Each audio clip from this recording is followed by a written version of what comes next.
ओम नमो भगवते वासुदेवाय नमः। ओम श्रीमन नारायणाय नमः।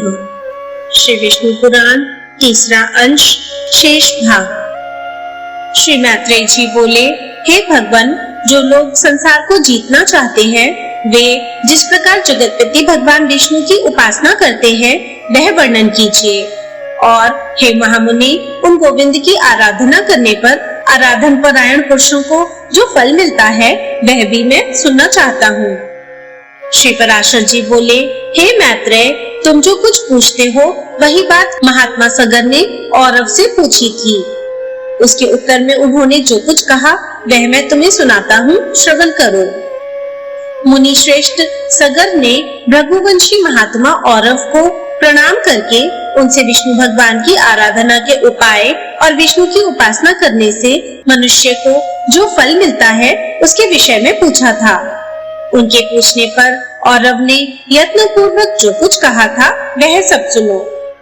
औरव बोले, भगवान विष्णु की आराधना करने से मनुष्य भूमंडल संबंधी समस्त मनोरथ, स्वर्ग से भी श्रेष्ठ ब्रह्म पद और परम निर्वाण पद भी प्राप्त कर लेता है। हे राजेंद्र, वह जिस फल की जितनी इच्छा करता है, अल्प हो या अधिक, श्री अच्युत की आराधना से निश्चय ही वह सब प्राप्त कर लेता है। और हे भूपाल, तुमने जो कुछ पूछा कि हरि की आराधना किस प्रकार की जाए, सो सब मैं तुमसे कहता हूँ, सावधान होकर सुनो। जो पुरुष वर्णाश्रम धर्म का पालन करने वाला है वही परम पुरुष विष्णु की आराधना कर सकता है। उनको संतुष्ट करने का और कोई मार्ग नहीं है। हे राजा, यज्ञों का यजन करने वाला पुरुष उन भगवान विष्णु का ही यजन करता है। जप करने वाला उन्हीं का जप करता है और दूसरों की हिंसा करने वाला उन्हीं की हिंसा करता है, क्योंकि भगवान हरि सर्वभूतमय है। अतः सदाचार युक्त पुरुष अपने वर्ण के लिए विहित धर्म का आचरण करते हुए श्री जनार्दन की ही उपासना करता है। हे पृथ्वीपते, ब्राह्मण, क्षत्रिय, वैश्य और शूद्र अपने अपने धर्म का पालन करते हुए ही विष्णु की आराधना करते हैं, अन्य प्रकार से नहीं। जो पुरुष दूसरों की निंदा, चुगली अथवा मिथ्या भाषण नहीं करता तथा ऐसा वचन भी नहीं बोलता जिससे दूसरों को खेद हो, उससे निश्चय ही भगवान केशव प्रसन्न रहते हैं। हे राजन, जो पुरुष दूसरों की स्त्री, धन और हिंसा में रुचि नहीं करता, उससे सर्वदा ही भगवान केशव संतुष्ट रहते हैं। हे नरेंद्र, जो मनुष्य किसी प्राणी अथवा वृक्ष आदि अन्य देहधारियों को पीड़ित अथवा नष्ट नहीं करता, उससे श्री केशव संतुष्ट रहते हैं। जो पुरुष देवता, ब्राह्मण और गुरुजनों की सेवा में सदा तत्पर रहता है, हे नरेश्वर, उससे गोविंद सदा प्रसन्न रहते हैं। जो व्यक्ति स्वयं अपने और अपने पुत्रों के समान ही समस्त प्राणियों का भी हित चिंतक होता है, वह सुगमता से ही श्री हरि को प्रसन्न कर लेता है। हे राजा, जिसका चित्त राग आदि दोषों से दूषित नहीं है, उस विशुद्ध चित्त पुरुष से भगवान विष्णु सदा संतुष्ट रहते हैं। हे राजा, शास्त्रों में जो वर्णाश्रम धर्म कहे हैं उनका ही आचरण करके पुरुष विष्णु की आराधना कर सकता है और किसी प्रकार नहीं। सगर बोले, हे द्विज श्रेष्ठ, अब मैं संपूर्ण वर्ण धर्म और आश्रम धर्मों को सुनना चाहता हूँ, कृपा करके बताइए। औरव बोले, जिनका मैं वर्णन करता हूँ उन ब्राह्मण, क्षत्रिय, वैश्य और शूद्रों के धर्मों का तुम एकाग्रचित होकर क्रमशः श्रवण करो। ब्राह्मण का कर्तव्य है कि दान दे, यज्ञों द्वारा देवताओं का यजन करे, स्वाध्यायशील हो, नित्य स्नान तर्पण करे और अग्निहोत्र आदि कर्म करता रहे। ब्राह्मण के लिए उचित है कि वृत्ति के लिए दूसरों से यज्ञ कराए, औरों को पढ़ाए और न्याय उपार्जित शुद्ध धन में से द्रव्य संग्रह करे।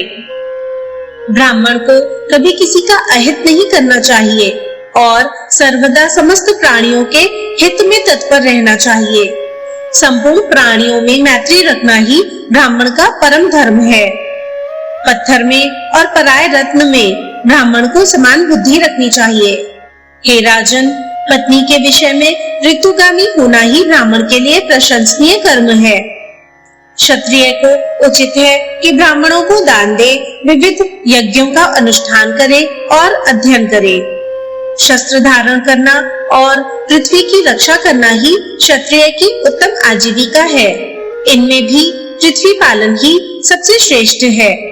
पृथ्वी पालन से ही राजा लोग कृतकृत्य हो जाते हैं, क्योंकि पृथ्वी में होने वाले यज्ञ आदि कर्मों का अंश राजा को मिलता है। जो राजा अपने वर्ण धर्म को स्थिर रखता है, वह दुष्टों को दंड देने और साधुजनों का पालन करने से अपने अभीष्ट लोकों को प्राप्त कर लेता है। हे नरनाथ, लोक पितामह ब्रह्मा जी ने वैश्यों को पशुपालन, वाणिज्य और कृषि ये जीविका रूप से दिए हैं। अध्ययन, यज्ञ, दान और नित्य नैमित्तिक आदि कर्मों का अनुष्ठान, ये कर्म उसके लिए भी विहित है।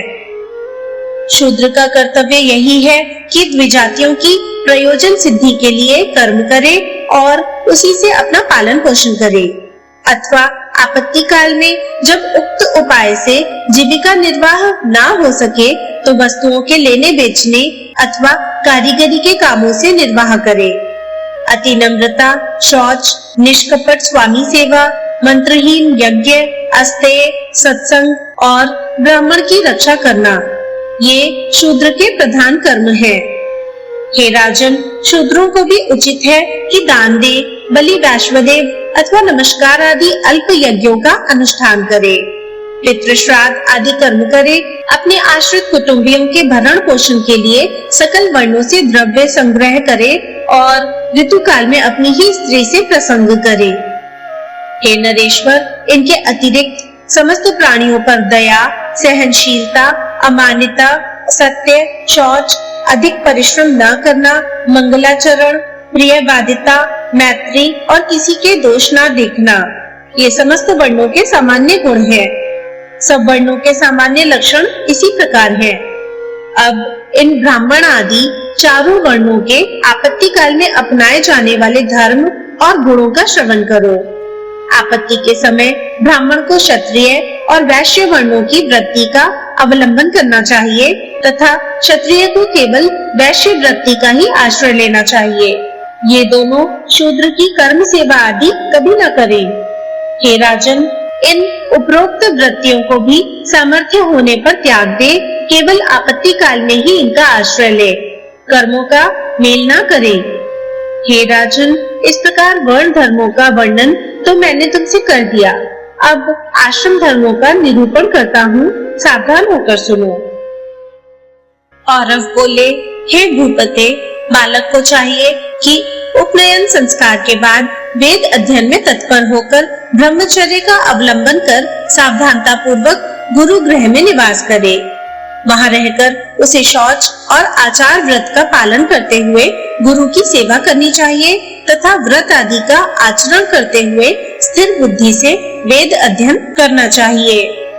हे राजन, प्रातः काल और सायंकाल दोनों संध्याओं में एकाग्र होकर सूर्य और अग्नि की उपासना करे तथा गुरु का अभिवादन करे। गुरु के खड़े होने पर खड़ा हो जाए, चलने पर पीछे पीछे चलने लगे तथा बैठ जाने पर नीचे बैठ जाए। हे राजन, इस प्रकार कभी गुरु के विरुद्ध कोई आचरण न करे। गुरु के कहने पर ही उनके समान बैठकर एकाग्रचित्त से वेद अध्ययन करे और उनकी आज्ञा होने पर ही भिक्षान्न भोजन करे। जल में प्रथम आचार्य के स्नान कर चुकने पर फिर स्वयं स्नान करे तथा प्रतिदिन प्रातःकाल गुरु जी के लिए समिधा, जल, पुष्प और पुष्प आदि लाकर जुटा दे। इस प्रकार अपना अभिमत वेद पाठ समाप्त कर चुकने पर बुद्धिमान शिष्य गुरु की आज्ञा से उन्हें गुरु दक्षिणा देकर गृहस्थ आश्रम में प्रवेश करे। हे राजन, फिर विधि पूर्वक पानी ग्रहण कर अपने वर्ण अनुकूल वृत्ति से द्रव्य उपार्जन करता हुआ सामर्थ्य अनुसार समस्त गृह कार्य करता रहे। पिंडदान आदि से पितृगण की, यज्ञ आदि से देवताओं की, अन्नदान से अतिथियों की, स्वाध्याय से ऋषियों की, पुत्र उत्पत्ति से प्रजापति की, बलियों से भूतगण की तथा वात्सल्य भाव से संपूर्ण जगत की पूजा करते हुए पुरुष अपने कर्मों द्वारा मिले हुए उत्तम से उत्तम लोगों को प्राप्त कर लेता है। जो केवल भिक्षावृत्ति से ही रहने वाले सन्यासी और ब्रह्मचारी आदि हैं, उनका आश्रय भी गृहस्थ आश्रम ही है, अतः यह सर्वश्रेष्ठ है। हे राजन, विप्रगण वेद अध्ययन, तीर्थ स्नान और देश दर्शन के लिए पृथ्वी पर्यटन किया करते हैं। उनमें से जिनका कोई निश्चित गृह अथवा भोजन प्रबंध नहीं होता और जो जहाँ सायंकाल हो जाता है वहीं ठहर जाते हैं, उन सबका आधार और मूल गृहस्थ आश्रम ही है। हे राजन, ऐसे लोग जब घर आए तो उनका कुशल प्रश्न और मधुर वचनों से स्वागत करें तथा शैया, आसन और भोजन के द्वारा उनका यथाशक्ति सत्कार करें। जिसके घर से अतिथि निराश होकर लौट जाता है, उसे अपने समस्त दुष्कर्म देकर वह अतिथि उसके पुण्य कर्मों को स्वयं ही ले जाता है। गृहस्थ के लिए अतिथि के प्रति अपमान, अहंकार और दंभ का आचरण करना, उसे देकर पछताना, उस पर प्रहार करना अथवा उससे कटु भाषण करना उचित नहीं है। इस प्रकार जो गृहस्थ अपने परम धर्म का पूर्णतः पालन करता है, वह समस्त बंधनों से मुक्त होकर अति उत्तम लोगों को प्राप्त कर लेता है। हे राजन, इस प्रकार गृहस्थ उचित कार्य करते करते जिसकी अवस्था ढल गई हो, उस गृहस्थ को उचित है कि स्त्री को पुत्रों के प्रति सौंपकर अथवा अपने साथ लेकर वन को चला जाए। वहाँ पत्र, मूल, फल आदि का आहार करता हुआ लोम, दाढ़ी मूछ और जटाओं को धारण कर पृथ्वी पर शयन करे और मुनि वृत्ति का अवलंबन कर सब प्रकार अतिथि की सेवा करे। उसे चर्म, काश और कुशाओं से अपना बिछौना तथा ओढ़ने का वस्त्र बनाना चाहिए। हे नरेश्वर, उस मुनि के लिए त्रिकाल स्नान का विधान है। इसी प्रकार देव पूजन, होम, सब अतिथियों का सत्कार, भिक्षा और बलि वैश्वदेव भी उसके विहित कर्म हैं। हे राजेंद्र, वन्य तेल आदि को शरीर में मलना और शीत और उष्ण का सहन करते हुए तपस्या में लगे रहना उसके प्रशस्त कर्म है। जो वानप्रस्थ मुनि इन नियत कर्मों का आचरण करता है, वह अपने समस्त दोषों को अग्नि के समान भस्म कर देता है और नित्य लोकों को प्राप्त कर लेता है। हे राजन, पंडित गण जिस चतुर्थ आश्रम को भिक्षु आश्रम कहते हैं, अब मैं उसके स्वरूप का वर्णन करता हूँ, सावधान होकर सुनो। हे नरेंद्र, तृतीय आश्रम के बाद पुत्र, द्रव्य और स्त्री आदि के स्नेह को सर्वथा त्याग कर तथा ईर्ष्या को छोड़कर चतुर्थ आश्रम में प्रवेश करें। हे पृथ्वीपते, भिक्षु को उचित है कि अर्थ, धर्म और काम रूप त्रिवर्ग संबंधी समस्त कर्मों को छोड़ दे, शत्रु मित्र आदि में समान भाव रखे और सभी जीवों का मित्र हो। निरंतर समाहित रहकर जरायुज, अंडज और स्वेदज आदि समस्त जीवों से मन, वाणी अथवा कर्म द्वारा कभी द्रोह न करे तथा सब प्रकार की आसक्तियों को त्याग दे। ग्राम में एक रात और पुर में 5 रात्रि तक रहे तथा इतने दिन भी वो इस प्रकार रहे जिससे किसी से प्रेम अथवा द्वेष ना हो। जिस समय घरों में अग्नि शांत हो जाए और लोग भोजन कर चुके हों, उस समय प्राण रक्षा के लिए उत्तम वर्णों में भिक्षा के लिए जाए। सन्यासी को चाहिए कि काम, क्रोध तथा अभिमान, लोभ और मोह आदि समस्त दुर्गुणों को छोड़कर ममता शून्य होकर रहे। जो मुनि समस्त प्राणियों को अभय दान देकर विचरता है, उसको भी किसी से कभी कोई भय नहीं होता। जो ब्राह्मण चतुर्थ आश्रम में अपने शरीर में स्थित प्राण आदि सहित जठराग्नि के उद्देश्य से अपने मुख में भिक्षान रूप हवि से हवन करता है, वह ऐसा अग्निहोत्र करके अग्निहोत्रियों के लोकों को प्राप्त हो जाता है। जो ब्राह्मण ब्रह्मा से भिन्न सभी मिथ्या है, संपूर्ण जगत भगवान का ही संकल्प है, ऐसे बुद्धि योग से युक्त होकर यथाविधि आचरण करता हुआ इस मोक्ष आश्रम का पवित्रता और सुखपूर्वक आचरण करता है, वह अग्नि के समान शांत होता है और अंत में ब्रह्मलोक प्राप्त कर लेता है। सगर बोले, हे द्विजश्रेष्ठ, आपने चारों आश्रम और चारों वर्णों के कर्मों का वर्णन किया। अब मैं आपके द्वारा मनुष्यों के 16 संस्कार रूप कर्मों को सुनना चाहता हूँ। हे भृगु श्रेष्ठ, मेरा विचार है कि आप सर्वज्ञ हैं, अतएव आप मनुष्यों के नित्य नैमित्तिक और काम्य आदि सब प्रकार के कर्मों का निरूपण कीजिए। औरव बोले, हे राजन, आपने जो नित्य नैमित्तिक आदि क्रियाकलाप के विषय में पूछा, सो मैं सबका वर्णन करता हूँ। एकाग्रचित्त होकर सुनो। पुत्र के उत्पन्न होने पर पिता को चाहिए कि उसकी जात कर्म आदि सकल क्रियाकांड और आध्यात्मिक श्राद्ध करे। हे नरेश्वर, पूर्वाभिमुख बिठाकर युगम ब्राह्मणों को भोजन कराएं तथा द्विजातियों के व्यवहार के अनुसार देव और पितृगण की तृप्ति के लिए श्राद्ध करें। और हे राजन, प्रसन्नता पूर्वक दैवतीर्थ उंगलियों के अग्रभाग द्वारा नांदी मुख पितृगण को दही, जौ और बद्री फल मिलाकर बनाए हुए पिंड दे, अथवा प्राजापत्य तीर्थ कनिष्का के मूल द्वारा संपूर्ण उपचार द्रव्यों का दान करें। इसी प्रकार कन्या अथवा पुत्रों के विवाह आदि समस्त वृद्धि कालों में भी करें। तदनंतर पुत्र उत्पत्ति के 10वें दिन पिता नामकरण संस्कार करे। पुरुष का नाम पुरुषवाचक होना चाहिए, उसके पूर्व में देववाचक शब्द हो तथा पीछे शर्मा वर्मा आदि होने चाहिए।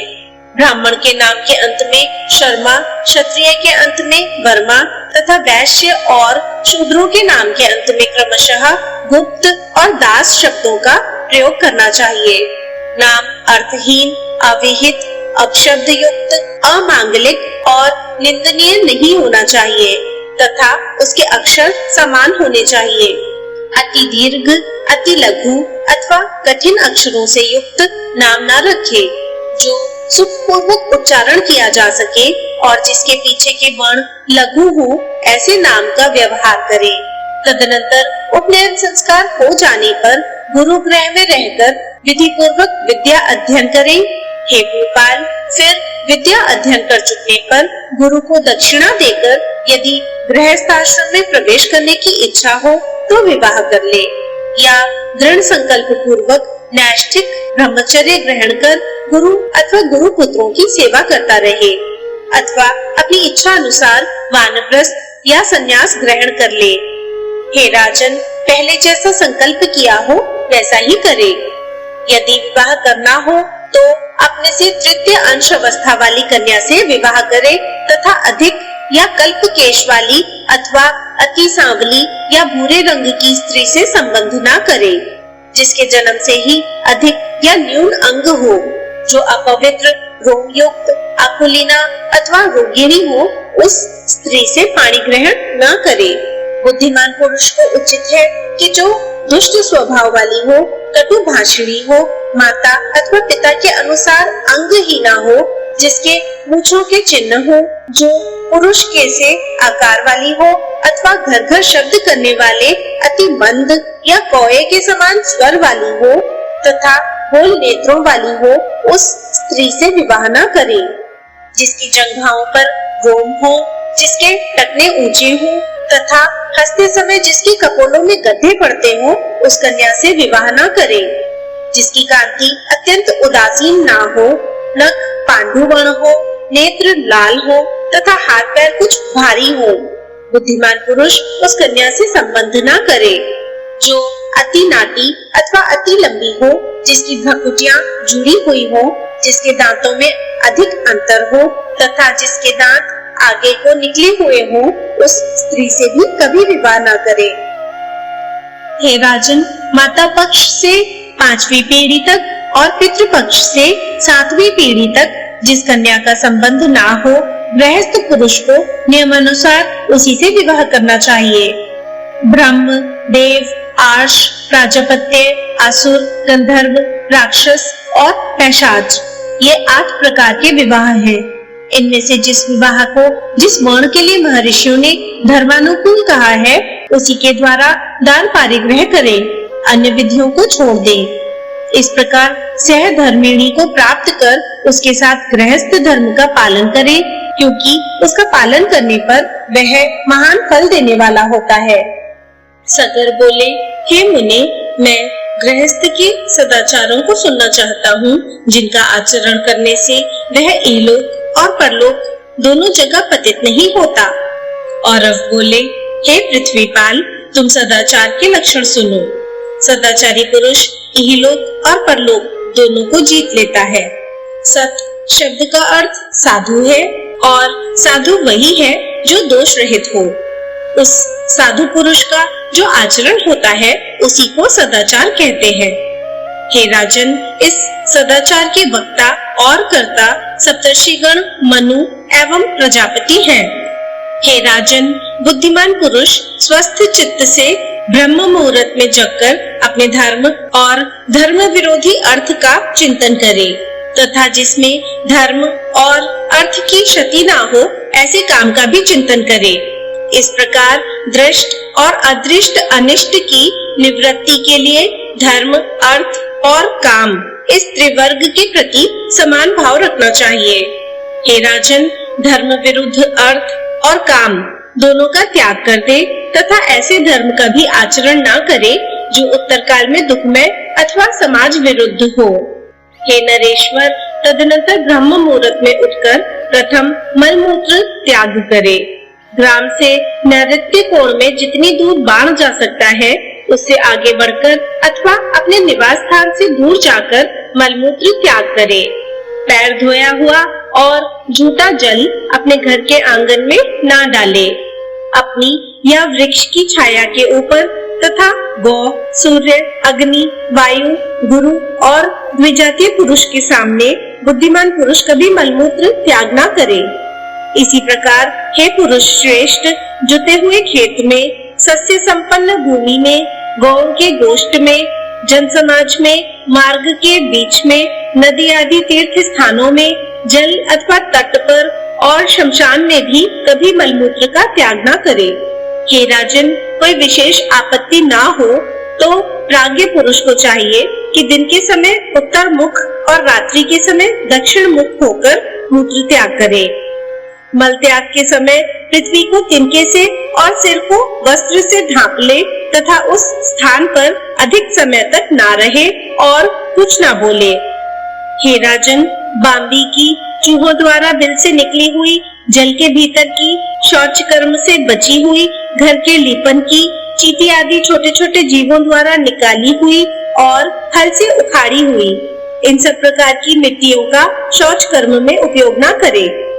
हे राजन, लिंग में 1 बार, गुदा में 3 बार, बाएं हाथ में 10 बार और दोनों हाथों में 7 बार मिट्टी लगाने से शौच संपन्न होता है। तदनंतर गंध और फेन रहित स्वच्छ जल से आचमन करे तथा फिर सावधानी पूर्वक बहुत सी मिट्टी ले, उससे चरण शुद्धि करने के बाद फिर पैर धोकर 3 बार कुल्ला करे और 2 बार मुख धोए। तत्पश्चात जल लेकर शिरोदेश में स्थित इंद्रिय रंध्र, मूर्धा, बाहु, नाभि और हृदय को स्पर्श करे। फिर भली प्रकार स्नान करने के बाद केश संवारे और दर्पण, अंजन तथा दूर्वा आदि मांगलिक द्रव्यों का यथाविधि व्यवहार करे। तदनंतर हे पृथ्वीपते, अपने वर्ण धर्म के अनुसार आजीविका के लिए धनोपार्जन करे और श्रद्धा पूर्वक यज्ञ अनुष्ठान करे। सोम संस्था, हवि संस्था और पाक संस्था, इन सब धर्म कर्मों का आधार धन ही है। अतः मनुष्यों को धनोपार्जन का यत्न करना चाहिए। नित्य कर्मों के संपादन के लिए नदी, नद, तालाब, देवालयों की बावड़ी और पर्वतीय झरनों में स्नान करना चाहिए अथवा कुएं से जल खींचकर उसके पास की भूमि पर स्नान करे और यदि वहां भूमि पर स्नान करना संभव ना हो तो कुएं से खींचकर लाए हुए जल से घर में ही स्नान कर ले। स्नान करने के बाद शुद्ध वस्त्र धारण कर देवता, ऋषिगण और पितृगण का उन्हीं के तीर्थों से तर्पण करे। देवता और ऋषियों के तर्पण के लिए 3-3 बार तथा प्रजापति के लिए 1 बार जल छोड़े। हे पृथ्वीपते, पितृगण और पितामहों की प्रसन्नता के लिए 3 बार जल छोड़े तथा इसी प्रकार प्रपितामहों को भी संतुष्ट करे एवं नाना और उनके पिता तथा उनके पिता को भी सावधानता पूर्वक पितृ तीर्थ से जल दान करे। अब काम्य तर्पण का वर्णन करता हूँ, श्रवण करो। यह जल माता के लिए हो, यह प्रमाता के लिए हो, यह वृद्धा प्रमाता के लिए हो, यह गुरु पत्नी को, यह गुरु को, यह मामा को, यह प्रिय मित्रों को तथा यह राजा को प्राप्त हो। हे राजन, यह जपता हुआ समस्त भूतों के हित के लिए देवादि तर्पण करके अपनी इच्छा अनुसार अभिलाषित संबंधी के लिए जल दान करें। देवादि तर्पण के समय इस प्रकार कहे: देव, असुर, यक्ष, नाग, गंधर्व, राक्षस, पिशाच, गुहक, सिद्ध, कुष्मांड, पशु पक्षी, जलचर, स्थलचर और वायु भक्षक आदि सभी प्रकार के जीव मेरे दिए हुए इस जल से तृप्त हो। जो प्राणी संपूर्ण नरकों में नाना प्रकार की यातनाएं भोग रहे हैं, उनकी तृप्ति के लिए मैं यह जलदान करता हूँ। जो मेरे बंधु अथवा अबंधु हैं तथा जो अन्य जन्मों में मेरे बंधु थे एवं और भी जो मुझसे जल की इच्छा रखने वाले हैं, वे सब मेरे दिए हुए जल से परितृप्त हो। शुद्धा और तृष्णा से व्याकुल जीव कहीं भी क्यों ना हो, मेरी दी हुई यह तिलांजलि उनको तृप्ति प्रदान करे। हे राजन, इस प्रकार मैंने तुमसे यह काम्य तर्पण का निरूपण किया, जिसके करने से मनुष्य सकल संसार को तृप्त कर देता है, और हे अनग, इससे उसे जगत की तृप्ति से होने वाला पुण्य प्राप्त होता है। इस प्रकार उपरोक्त जीवों को श्रद्धा पूर्वक काम्य जलदान करने के बाद आचमन करे और फिर सूर्य देव को जलांजलि दे। उस समय इस प्रकार कहे: भगवान विवस्वान को नमस्कार है, जो वेद वैद्य और विष्णु भगवान के तेज स्वरूप हैं तथा जगत को उत्पन्न करने वाले अति पवित्र एवं कर्मों के साक्षी हैं। तदनंतर जल अभिषेक और पुष्प तथा धूप आदि निवेदन करता हुआ ग्रह देव और इष्ट देव का पूजन करे। हे राजन, फिर अपूर्व अग्निहोत्र करे। उसमें पहले ब्रह्मा को और तदनंतर क्रमशः प्रजापति, गुहा, कश्यप और अनुमति को आदर पूर्वक आहुतियां दे। उससे बचे हुए हव्य को पृथ्वी और मेघ के उद्देश्य से उदक पात्र में, धाता और विधाता के उद्देश्य से द्वार के दोनों ओर तथा ब्रह्मा के उद्देश्य से घर के मध्य में छोड़ दे।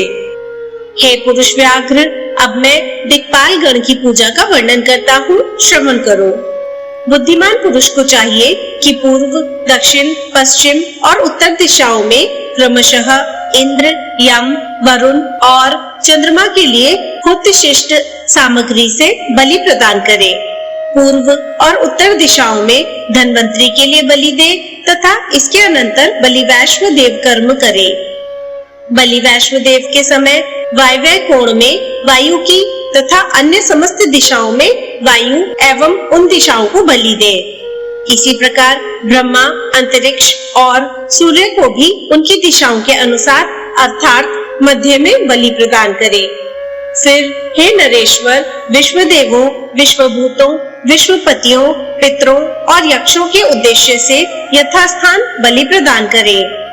तदनंतर बुद्धिमान व्यक्ति और अन्न लेकर पवित्र पृथ्वी पर समाहित चित्त से बैठकर स्वेच्छा अनुसार समस्त प्राणियों को बलि प्रदान करे। उस समय इस प्रकार कहे: देवता, मनुष्य, पशु, पक्षी, सिद्ध, यक्ष, सर्प, दैत्य, प्रेत, पिशाच, वक्ष तथा और भी चींटी आदि कीट पतंग जो अपने कर्म बंधन से बंधे हुए शुद्धा आतुर होकर मेरे दिए हुए अन्न की इच्छा करते हैं, उन सब के लिए मैं यह अन्न दान करता हूँ। वे इससे परितृप्त और आनंदित हों। जिनके माता पिता अथवा कोई और बंधु नहीं है तथा अन्न प्रस्तुत करने का साधन और अन्न भी नहीं है, उनकी तृप्ति के लिए पृथ्वी पर मैंने यह अन्न रखा है। वे इससे तृप्त होकर आनंदित हों। संपूर्ण प्राणी, यह अन्न और मैं सभी विष्णु हैं, क्योंकि उनसे भिन्न और कुछ है ही नहीं। अतः मैं समस्त भूतों का शरीर रूप यह अन्न उनके पोषण के लिए दान करता हूँ। यह जो 14 प्रकार का भूत समुदाय है, उसमें जितने भी प्राणीगण अवस्थित हैं, उन सबकी तृप्ति के लिए मैंने यह अन्न प्रस्तुत किया है। वे इससे प्रसन्न हो। इस प्रकार उच्चारण करके गृहस्थ पुरुष श्रद्धा पूर्वक समस्त जीवों के उपकार के लिए पृथ्वी में अन्न दान करे, क्योंकि गृहस्थ ही सबका आश्रय है। हे नरेश्वर, तदनंतर कुत्ता, चांडाल, पक्षीगण तथा और भी जो कोई पतित एवं पुत्रहीन पुरुष हो, उनकी तृप्ति के लिए पृथ्वी में बलिभाग रखे। फिर गौ दोहन काल तक अथवा इच्छा अनुसार इससे भी कुछ अधिक देर अतिथि ग्रहण करने के लिए घर के आंगन में रहे। यदि अतिथि आ जाए तो उसका स्वागत आदि से तथा आसन देकर और चरण धोकर सत्कार करें। फिर श्रद्धा पूर्वक भोजन कराकर मधुर वाणी से प्रश्नोत्तर करके तथा उसके जाने के समय पीछे पीछे जाकर उसको प्रसन्न करें। जिसके कुल और नाम का कोई पता ना हो तथा अन्य देश से आया हो, उसी अतिथि का सत्कार करें। अपने ही 5 गांव में रहने वाले पुरुष की अतिथि रूप से पूजा करनी उचित नहीं है। जिसके पास कोई सामग्री ना हो, जिससे कोई संबंध ना हो, जिसके कुलशील का कोई पता ना हो और जो भोजन करना चाहता हो, उस अतिथि का सत्कार किए बिना भोजन करने से मनुष्य अधोगति को प्राप्त होता है। गृहस्थ पुरुष को चाहिए कि आए हुए अतिथि के अध्ययन, गोत्र, आचरण और कुल आदि के विषय में कुछ भी ना पूछकर हिरण्य गर्भ बुद्धि से उसकी पूजा करे। हे राजन, अतिथि सत्कार के अनंतर अपने ही देश के एक और 5 यज्ञिक ब्राह्मण को, जिसके आचार और कुल आदि का ज्ञान हो, पितृगण के लिए भोजन कराएं। हे राजन, मनुष्य यज्ञ की विधि से मनुष्येभ्यो हंत मंत्रोच्चारण पूर्वक पहले ही निकालकर अलग रखे हुए हंतकार नामक अन्न से उस श्रोत्रिय ब्राह्मण को भोजन कराए। इस प्रकार देवता, अतिथि और ब्राह्मण को ये 3 भिक्षाएं देकर यदि सामर्थ्य हो तो सन्यासी और ब्रह्मचारियों को भी बिना लौटाए हुए इच्छानुसार भिक्षा दें। 3 पहले तथा भिक्षुगण, ये चारों अतिथि कहलाते हैं। हे राजन, इन चारों का पूजन करने से मनुष्य समस्त पापों से मुक्त हो जाता है। जिसके घर से अतिथि निराश होकर लौट जाता है, उसे वह अपने पाप देखकर उसके शुभ कर्मों को ले जाता है। हे राजन, धाता, प्रजापति, इंद्र, अग्नि, वसुगण और अर्यमा, ये समस्त देवगण अतिथि में प्रविष्ट होकर अन्न भोजन करते हैं। अतः मनुष्य को अतिथि पूजा के लिए निरंतर प्रयत्न करना चाहिए। जो पुरुष अतिथि के बिना भोजन करता है, वह तो केवल पाप ही भोग करता है। तदनंतर गृहस्थ पुरुष पितृगृह में रहने वाली विवाहिता कन्या, दुखिया और गर्भिणी स्त्री तथा वृद्ध और बालकों को अन्न से भोजन कराकर अंत में स्वयं भोजन करे। इन सबको भोजन कराए बिना जो स्वयं भोजन कर लेता है, वह पापमय भोजन करता है और अंत में मरकर नरक में श्लेष्म भोजी कीट होता है। जो व्यक्ति स्नान किए बिना भोजन करता है, वह मल भक्षण करता है। जब किए बिना भोजन करने वाला रक्त और पीप पान करता है। संस्कारहीन अन्न खाने वाला मूत्रपान करता है तथा जो बालक वृद्ध आदि से पहले आहार करता है, वह विष्ठाहारी है। इसी प्रकार बिना होम किए भोजन करने वाला मानो कीड़ों को खाता है और बिना दान किए खाने वाला विष भोजी है। अतः हे राजेंद्र, गृहस्थ को जिस प्रकार भोजन करना चाहिए, जिस प्रकार भोजन करने से पुरुष को पाप बंधन नहीं होता तथा इहलोक में अत्यंत आरोग्य, बल बुद्धि की प्राप्ति और अरिष्टों की शांति होती है, और जो शत्रु पक्ष का नाश करने वाली है, वह भोजन विधि सुनो। गृहस्थ को चाहिए कि स्नान करने के अनंतर यथाविधि देव, ऋषि और पितृगण का तर्पण करके हाथ में उत्तम रत्न धारण किए पवित्रता पूर्वक भोजन करे। हे राजन, जप तथा अग्निहोत्र के अनंतर शुद्ध वस्त्र धारण कर अतिथि, ब्राह्मण, गुरुजन और अपने आश्रित बालक एवं वृद्धों को भोजन करा सुंदर सुगंध युक्त उत्तम पुष्पमाला तथा एक ही वस्त्र धारण किए हाथ पांव और मुंह धोकर प्रीति पूर्वक भोजन करे।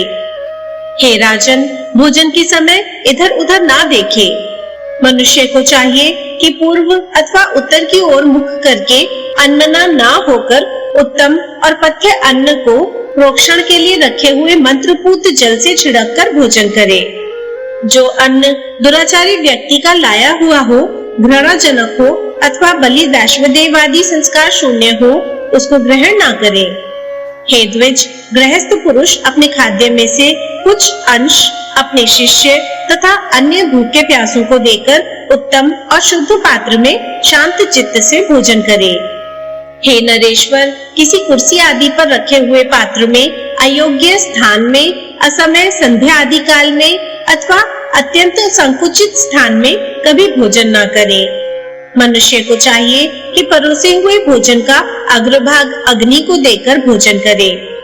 हे राजन, जो अन्न मंत्रपूत और प्रशस्त हो तथा जो बासी ना हो, उसी को भोजन करे, परंतु फल, मूल और सूखी शाखाओं को तथा बिना पकाए हुए चटनी आदि और गुड़ के पदार्थों के लिए ऐसा नियम नहीं है।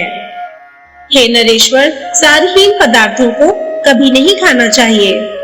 हे पृथ्वीपते, विवेकी पुरुष मधु, जल, दही, घी और सत्तू के सिवा किसी पदार्थ को पूरा ना खाए।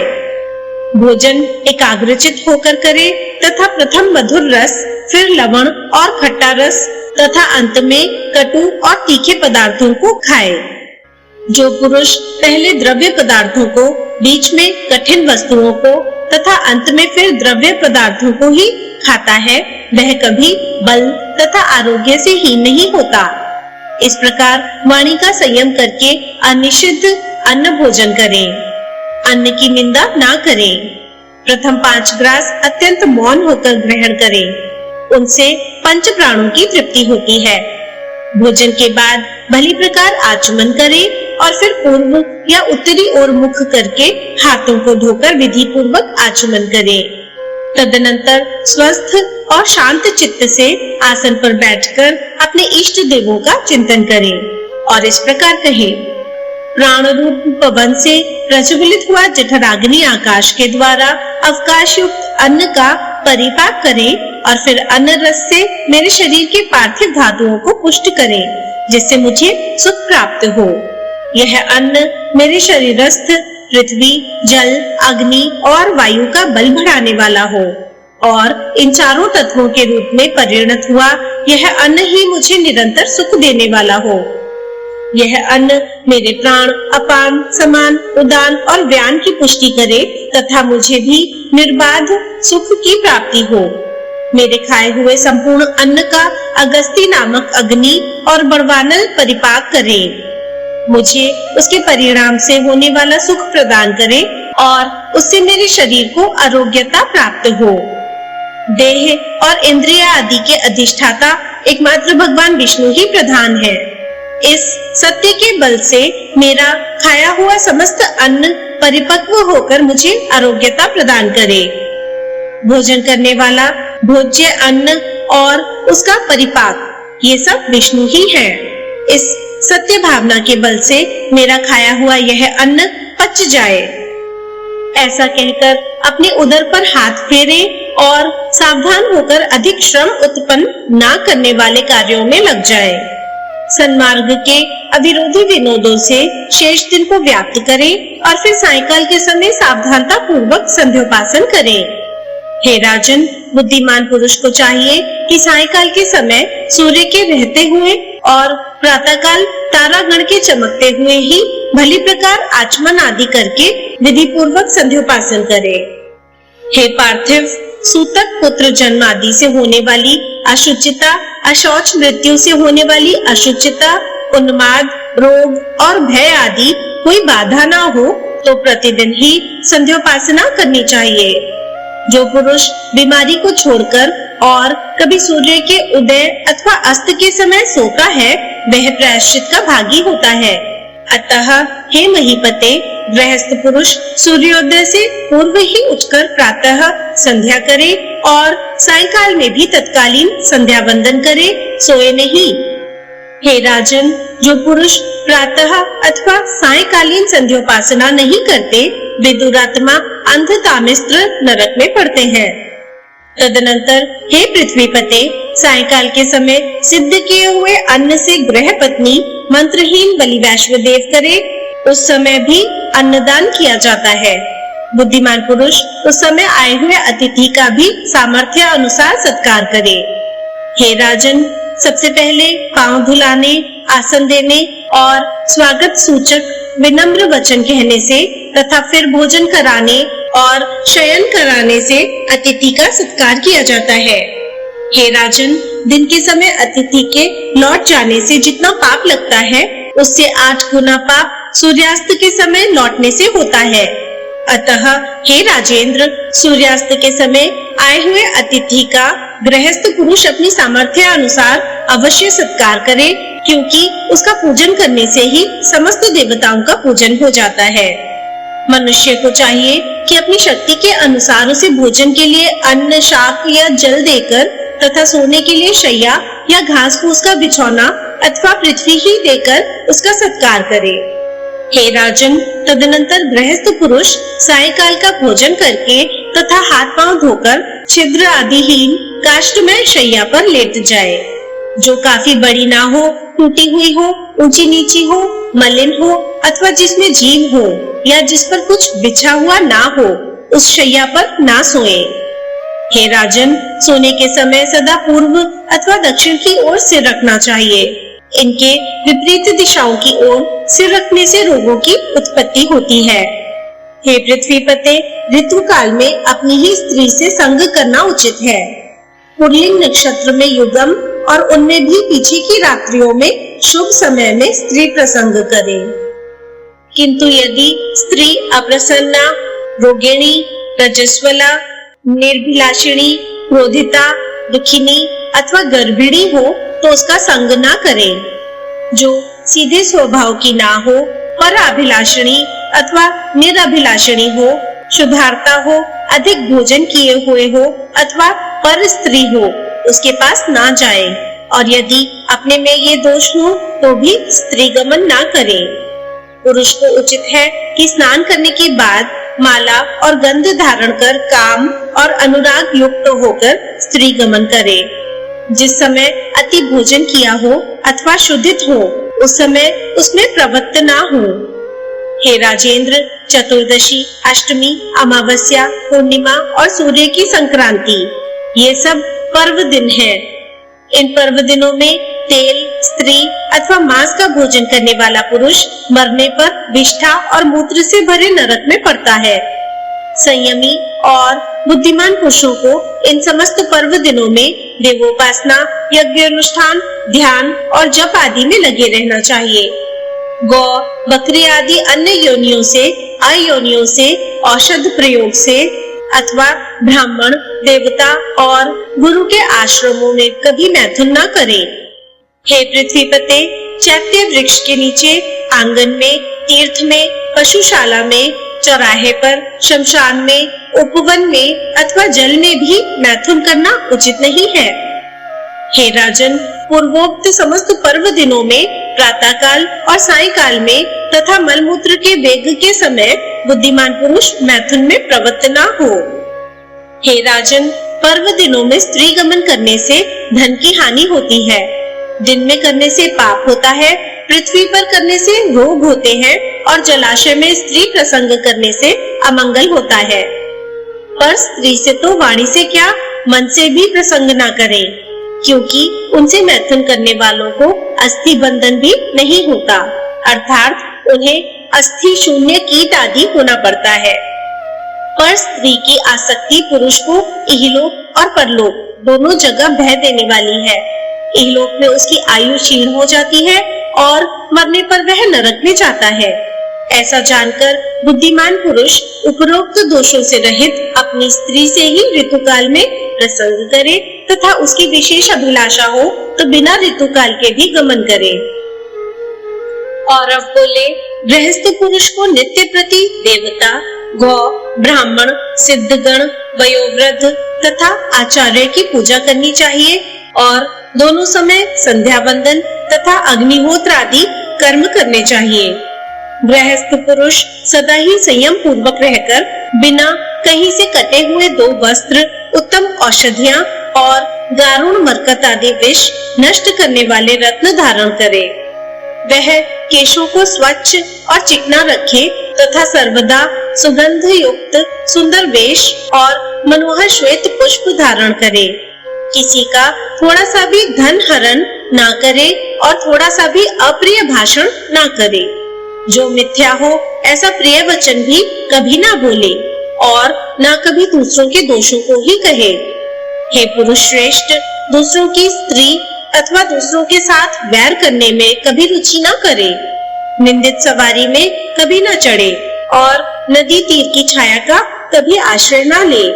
बुद्धिमान पुरुष लोक विशिष्ट, पतित, उन्मत्त और जिसके बहुत से शत्रु हो ऐसे दूसरों को कष्ट पहुंचाने वाले पुरुषों के साथ तथा कुलटा के स्वामी, शूद्र, मिथ्यावादी, अति व्ययशील, निंदापरायण और दुष्ट पुरुषों के साथ कभी मित्रता ना करे और ना कभी मार्ग में अकेला चले।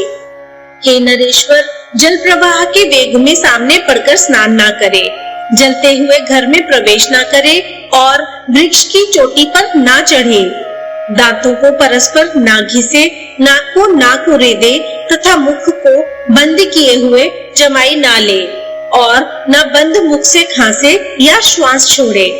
बुद्धिमान पुरुष जोर से ना हंसे और शब्द करते हुए अधोवायु ना छोड़े तथा नखों को ना चबाए, तिनका ना तोड़े और पृथ्वी पर भी ना लिखे।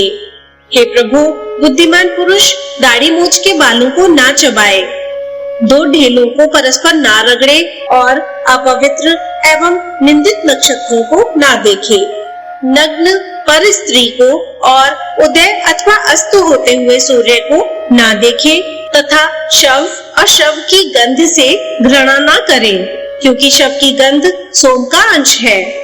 चौराहा, चैत्य वृक्ष, शमशान, उपवन और दुष्टा स्त्री की समीपता, इन सबका रात्रि के समय सर्वदा त्याग करें। बुद्धिमान पुरुष अपने पूजनीय देवता, ब्राह्मण और तेजोमय पदार्थों की छाया को कभी ना लांघे तथा शून्य वनखंडी और शून्य घर में भी कभी अकेला ना रहे। केश, अस्थि, कंटक, अपवित्र वस्तु, बलि, भस्म, तुष तथा स्नान के कारण भीगी हुई पृथ्वी का दूर से ही त्याग करे। प्राज्ञ पुरुष को चाहिए कि अनार्य व्यक्ति का संग ना करे, कुटिल पुरुष में आसक्त ना हो, सर्प के पास ना जाए और नींद से जग जाने पर अधिक देर तक लेटा ना रहे। हे नरेश्वर, बुद्धिमान पुरुष जागने, सोने, स्नान करने, बैठने, शय्या सेवन करने और व्यायाम करने में अधिक समय ना लगाए। हे राजेंद्र, प्राज्ञ पुरुष दांत और सींग वाले पशुओं को, ओस को तथा सामने की वायु और धूप का सर्वदा परित्याग करे। नग्न होकर स्नान, शयन और आचमन ना करे तथा केश खोलकर आचमन और देव पूजन ना करे। होम तथा देवार्चन आदि क्रियाओं में, आचमन में और जप में एक वस्त्र धारण करके प्रवृत्त ना हो। संशयशील व्यक्तियों के साथ कभी न रहे। सदाचारी पुरुषों का तो आधे क्षण का संग भी अति प्रशंसनीय होता है। बुद्धिमान पुरुष उत्तम अथवा अधम व्यक्तियों से विरोध न करे। हे राजन, विवाह और विवाद सदा समान व्यक्तियों से ही होना चाहिए। प्राज्ञ पुरुष कलह ना बढ़ाए तथा व्यर्थ बैर का भी त्याग करे। थोड़ी सी हानि सह ले, किंतु बैर से कुछ लाभ होता हो तो उसे भी छोड़ दे।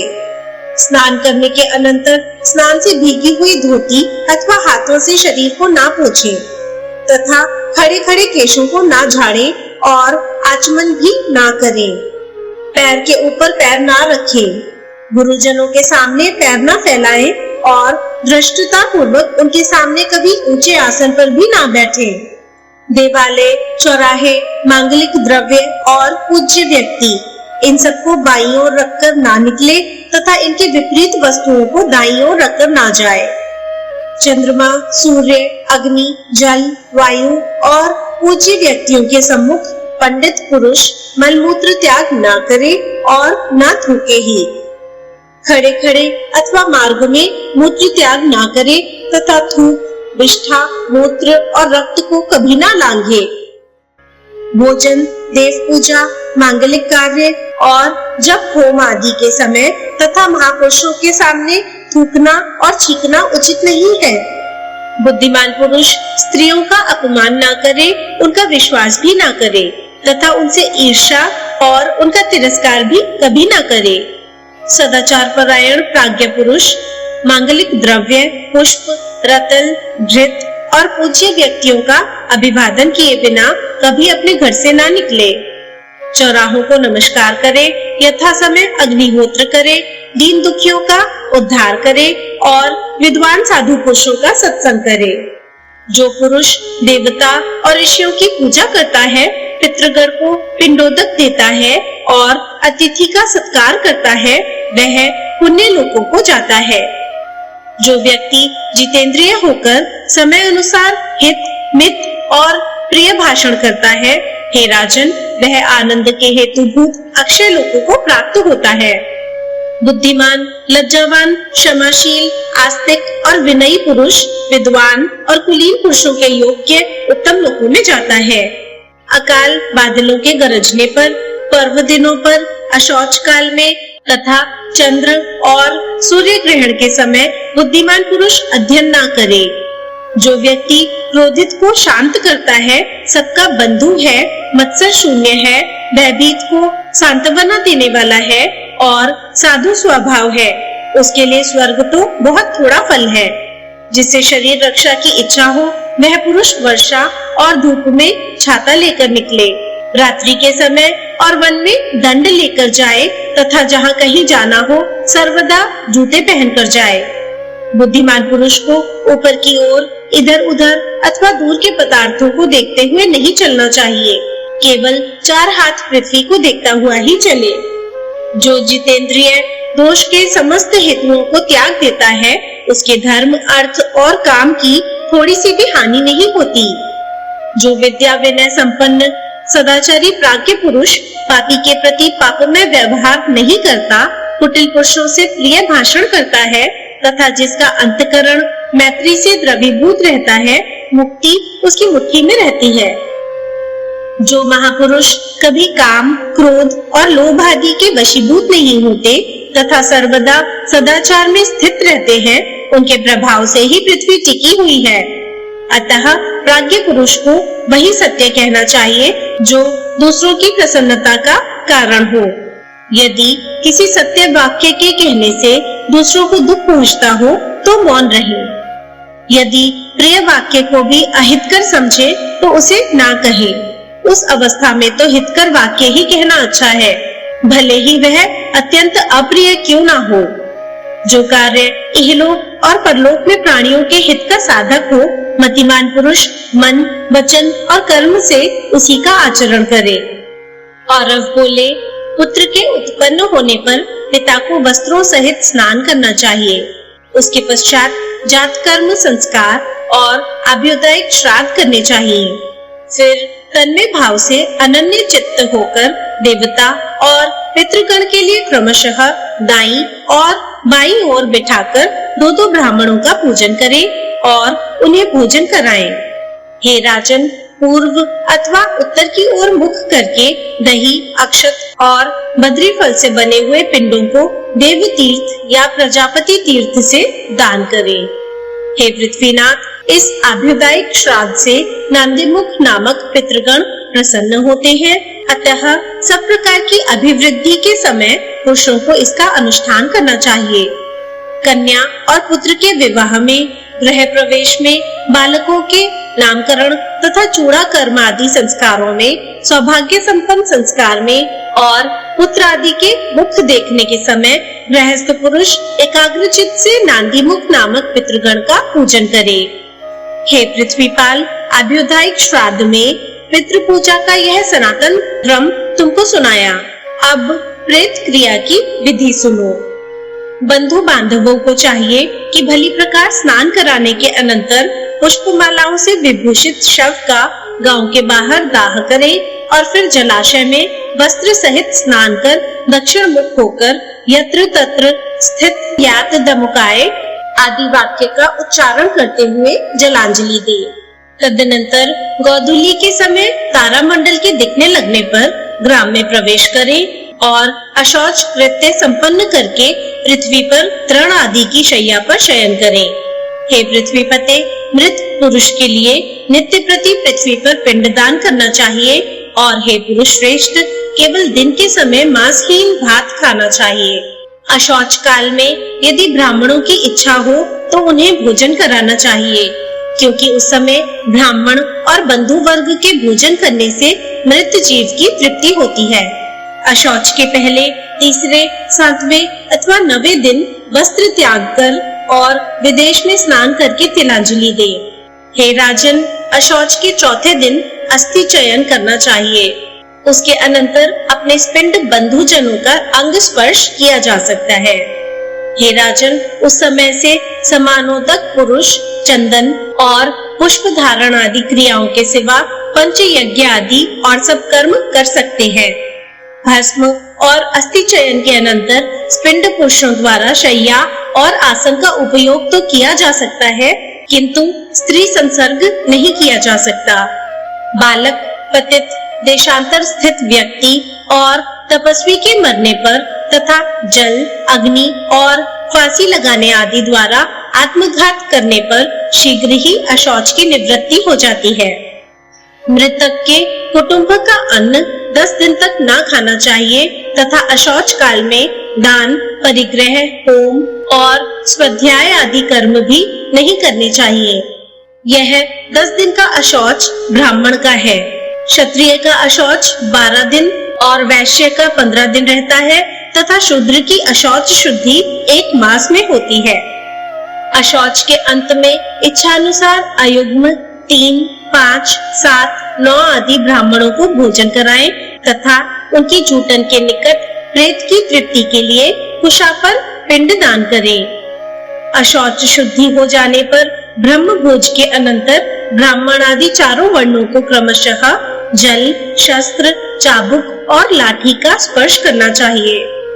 तदनंतर ब्राह्मण आदि वर्णों के जो जो जातीय धर्म बताए गए हैं उनका आचरण करें और स्वधर्म अनुसार उपार्जित जीविका से निर्वाह करें। फिर प्रतिमास मृत्यु तिथि पर एकोदिष्ट श्राद्ध करें, जो आवाहन आदि क्रिया और विश्वदेव संबंधी ब्राह्मण के आमंत्रण आदि से रहित होने चाहिए। उस समय एक अर्घ और एक पवित्रक देना चाहिए तथा बहुत से ब्राह्मणों के भोजन करने पर भी मृतक के लिए एक ही पिंडदान करना चाहिए। इस प्रकार 1 वर्ष तक प्रतिमास एकोदिष्ट कर्म करने का विधान है।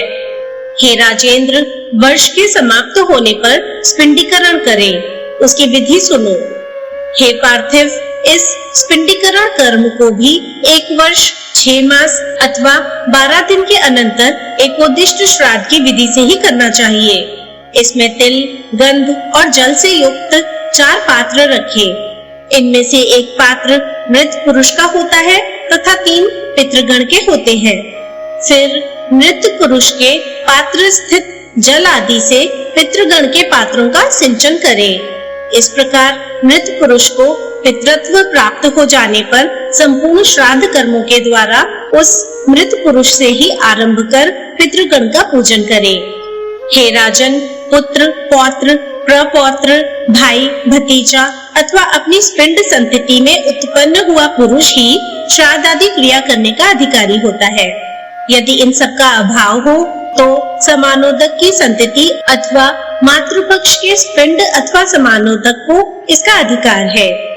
हे राजन, मातृकुल और पितृकुल दोनों के नष्ट हो जाने पर स्त्री ही इस क्रिया को करे, अथवा यदि स्त्री भी ना हो तो साथियों में से ही कोई करे, या बांधवहीन मृतक के धन से राजा ही उसके संपूर्ण प्रेत कर्म करे। संपूर्ण प्रेत कर्म 3 प्रकार के हैं: पूर्व कर्म, मध्यम कर्म तथा उत्तर कर्म। इनके पृथक पृथक लक्षण सुनो। दाह से लेकर जल और शस्त्र आदि के स्पर्श पर्यंत जितने कर्म हैं, उनको पूर्व कर्म कहते हैं तथा प्रत्येक मास में जो एकोदिष्ट श्राद्ध किया जाता है वह मध्यम कर्म कहलाता है। और हे राजन, स्पिंडीकरण के पश्चात मृतक व्यक्ति के पितृत्व को प्राप्त हो जाने पर जो पितृ कर्म किए जाते हैं वे उत्तम कर्म कहलाते हैं।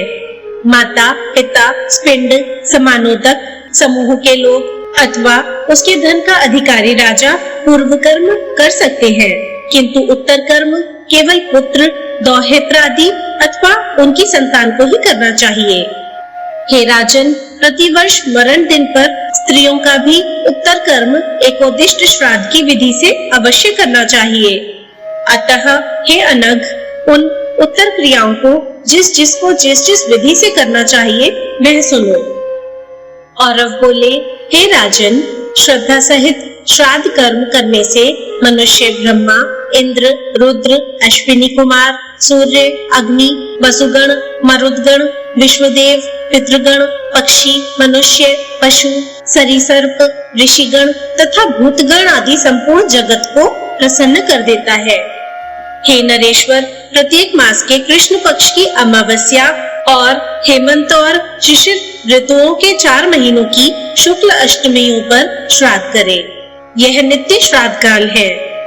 अब काम्य श्राद्ध का काल बताता हूँ, श्रवण करो। जिस समय श्राद्ध योग्य पदार्थ या कोई विशिष्ट ब्राह्मण घर में आए अथवा जब उत्तरायण तथा दक्षिणायन का आरंभ या व्यतिपात हो, तब काम्य श्राद्ध का अनुष्ठान करें।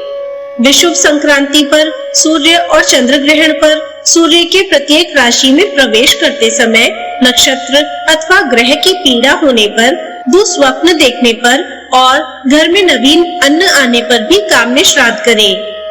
जो अमावस्या अनुराधा, विशाखा या स्वाति नक्षत्र युक्ता हो, उसमें श्राद्ध करने से पितृगण 8 वर्ष तक तृप्त रहते हैं, तथा जो अमावस्या पुष्य, आद्रा या पुनर्वसु नक्षत्र युक्ता हो, उसमें पूजित होने से पितृगण 12 वर्ष तक तृप्त रहते हैं। जो पुरुष पितृगण और देवगण को तृप्त करना चाहते हो, उनके लिए धनिष्ठा, पूर्वा भाद्रपद अथवा शतभिषा नक्षत्र युक्त अमावस्या अति दुर्लभ है। हे पृथ्वीपते, जब अमावस्या इन 9 नक्षत्रों से युक्त होती है, उस समय किया हुआ श्राद्ध पितृगण को अत्यंत तृप्तिदायक होता है। इनके अतिरिक्त पितृभक्त इला पुत्र महात्मा पुरुरवा के अति विनीत भाव से पूछने पर श्री सनत कुमार जी ने जिनका वर्णन किया था, वे अन्य तिथियां भी सुनो। श्री सनत कुमार जी बोले, वैशाख मास की शुक्ला तृतीया, कृतिका शुक्ला नवमी, भाद्रपद कृष्णा त्रयोदशी तथा माघ मास की अमावस्या, इन 4 तिथियों को पुराणों में युगाद्या कहा गया है। ये चारों तिथियां अनंत पुण्यदायिनी है।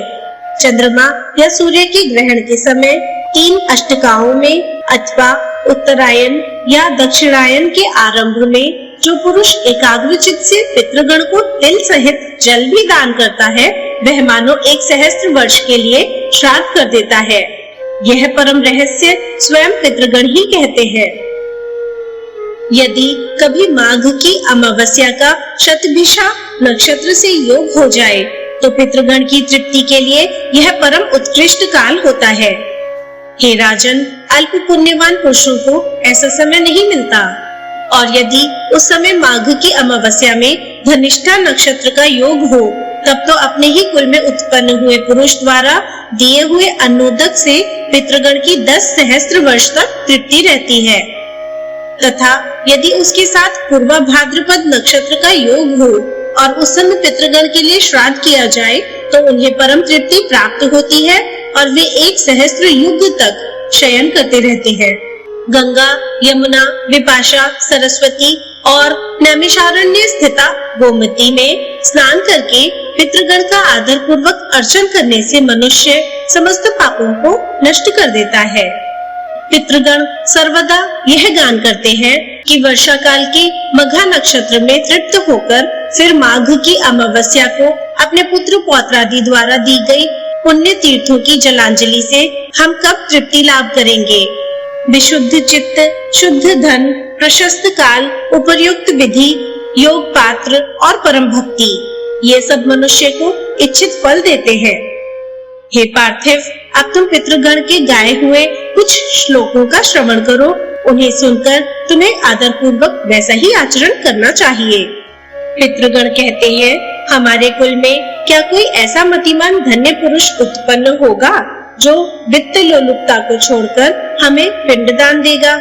जो संपत्ति होने पर हमारे उद्देश्य से ब्राह्मणों को रत्न, वस्त्र, यान और संपूर्ण भोग सामग्री देगा, अथवा अन्न वस्त्र मात्र वैभव होने से जो श्राद्ध काल में भक्ति विनम्र चित्त से उत्तम ब्राह्मणों को यथाशक्ति अन्न ही भोजन कराएगा, या अन्नदान में भी असमर्थ होने पर जो ब्राह्मण श्रेष्ठों को कच्चा धान्य और थोड़ी सी दक्षिणा ही देगा, और यदि इसमें भी समर्थ ना होगा तो किन्हीं द्विज श्रेष्ठ को प्रणाम कर एक मुट्ठी तिल ही देगा, अथवा हमारे उद्देश्य से पृथ्वी पर भक्ति विनम्र चित्त से 7-8 तिलों से युक्त जलांजलि ही देगा, और यदि इसका भी अभाव होगा तो कहीं न कहीं से एक दिन का चारा लाकर प्रीति और श्रद्धा पूर्वक हमारे उद्देश्य से गाय को खिलाएगा, तथा इन सभी वस्तुओं का अभाव होने पर जो वन में जाकर अपने कक्ष मूल को दिखाता हुआ सूर्य आदि दिक्पालों से उच्च स्वर में यह कहेगा,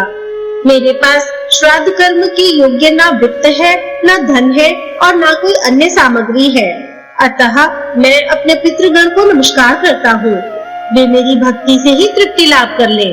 मैंने अपने दोनों भुजाएं आकाश में उठा रखी हैं। और अब बोले, हे राजन, धन के होने अथवा ना होने पर पितृगण ने जिस प्रकार बताया है वैसा ही जो पुरुष आचरण करता है वह उस आचार से विधि पूर्वक श्राद्ध ही कर देता है।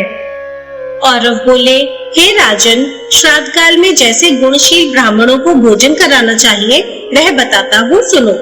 त्रिनाचिकेत, त्रिमधु, त्रिसुपर्ण, 6 वेदांगों के जानने वाले, वेद वेदता, श्रोत्रिय, योगी और ज्येष्ठ सामग तथा ऋत्विक, भांजे, दौहित्र, जमाता, श्वशुर, मामा, तपस्वी, पंचाग्नि तपने वाले, शिष्य, संबंधी और माता पिता के प्रेमी, इन ब्राह्मणों को श्राद्ध कर्म में नियुक्त करें। इनमें से त्रिनाचिकेत आदि पहले कहे हुओं को पूर्व काल में नियुक्त करें और ऋत्विक आदि को पितरों की तृप्ति के लिए उत्तर कर्म में भोजन कराएं। मित्रघाती, स्वभाव से ही विकृत नखों वाला, नपुंसक, काले दांतों वाला, कन्यागामी, अग्नि और वेद का त्याग करने वाला, सोमरस बेचने वाला, लोक निंदित, चोर, चुगलखोर, ग्राम पुरोहित, वेतन लेकर पढ़ाने वाला अथवा पढ़ने वाला, पुनर्विवाहिता का पति, माता पिता का त्याग करने वाला, शूद्र की संतान का पालन करने वाला, शूद्रा का पति तथा देवोपजीवी ब्राह्मण श्राद्ध में निमंत्रण देने योग्य नहीं है। श्राद्ध के पहले दिन बुद्धिमान पुरुष क्षत्रिय आदि विहित ब्राह्मणों को निमंत्रित करे और उनसे यह कह दे कि आपको पितृ श्राद्ध में और आपको विश्वदेव श्राद्ध में नियुक्त होना है। उन निमंत्रित ब्राह्मणों के सहित श्राद्ध करने वाला पुरुष उस दिन क्रोधाग्नि तथा स्त्री गमन और परिश्रम आदि ना करे, क्योंकि श्राद्ध करने में यह महान दोष माना गया है।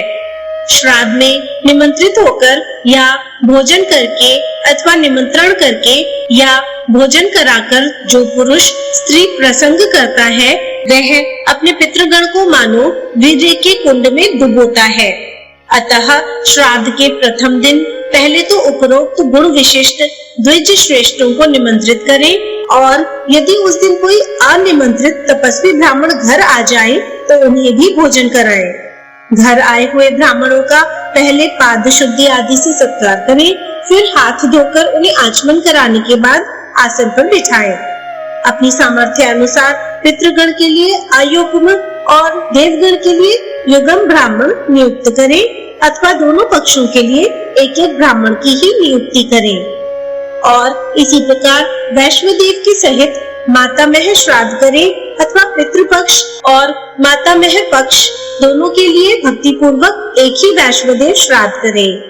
देव पक्ष के ब्राह्मणों को पूर्वाभिमुख बिठाकर और पितृपक्ष के तथा मातामह पक्ष के ब्राह्मणों को उत्तर मुख बिठाकर भोजन कराएं। हे राजन, कुछ महर्षि तो पितृपक्ष और मातामह पक्ष के श्राद्धों को अलग अलग करने के लिए कहते हैं और कुछ महर्षि दोनों का एक साथ एक पाक में ही अनुष्ठान करने के पक्ष में है। विज्ञ व्यक्ति प्रथम निमंत्रित ब्राह्मणों के बैठने के लिए कुशा बिछाकर फिर अर्घदान आदि से विधि पूर्वक पूजा कर उनकी अनुमति से देवताओं का आवाहन करे। तदनंतर श्राद्ध विधि को जानने वाला पुरुष यव मिश्रित जल से देवताओं को अर्घ दान करे और उन्हें विधि पूर्वक धूप, दीप, गंध तथा माला आदि निवेदन करे। ये समस्त उपचार पितृगण के लिए अपसव्य भाव से निवेदन करे और फिर ब्राह्मणों की अनुमति से 2 भागों में बटे हुए कुशाओं का दान करके मंत्रोच्चारण पूर्वक पितृगण का आवाहन करे तथा हे राजन अपसव्य भाव से तिलोदक से अर्घ आदि दे। हे राजन, उस समय यदि कोई भूखा पथिक अतिथि रूप से आ जाए तो निमंत्रित ब्राह्मणों की आज्ञा से उसे भी यथा इच्छा भोजन कराएं। अनेक अज्ञात स्वरूप योगी गण मनुष्यों के कल्याण की कामना से नाना रूप धारण कर पृथ्वी तल पर विचरते रहते हैं। अतः विज्ञ पुरुष श्राद्ध काल में आए हुए अतिथि का अवश्य सत्कार करे। हे नरेंद्र, उस समय अतिथि का सत्कार न करने से वह श्राद्ध क्रिया के संपूर्ण फल को नष्ट कर देता है। हे पुरुष श्रेष्ठ, तदनंतर उन ब्राह्मणों की आज्ञा से शाक और लवणहीन अन्न से अग्नि में 3 बार आहुति दे। हे राजन, उनमें से अग्नेय कव्यवाहनाय स्वाहा इस मंत्र से पहली आहुति, सोमाय पितृमते स्वाहा इससे दूसरी और वैश्वताय स्वाहा इस मंत्र से तीसरी आहुति दे। तदनंतर आहुतियों से बचे हुए अन्न को थोड़ा थोड़ा सब ब्राह्मणों के पात्रों में परोस दे। फिर रुचि के अनुकूल अति संस्कार युक्त मधुर अन्न सबको परोसे और अति मृदुल वाणी से कहे कि आप भोजन कीजिए। ब्राह्मणों को भी तद्गत चित्त और मौन होकर प्रसन्न मुख से सुख पूर्वक भोजन करना चाहिए तथा यजमान को क्रोध और उतावलेपन को छोड़कर भक्ति पूर्वक परोसते रहना चाहिए। फिर रक्षोघ्न मंत्र का पाठ कर श्राद्ध भूमि पर तिल छिड़के तथा अपने पितृ रूप से उन द्विज श्रेष्ठों का ही चिंतन करें और कहें कि इन ब्राह्मणों के शरीरों में स्थित मेरे पिता, पितामह और प्रपितामह आदि आज तृप्ति लाभ करें। होम द्वारा सबल होकर मेरे पिता, पितामह और प्रपितामह आज तृप्ति लाभ करें।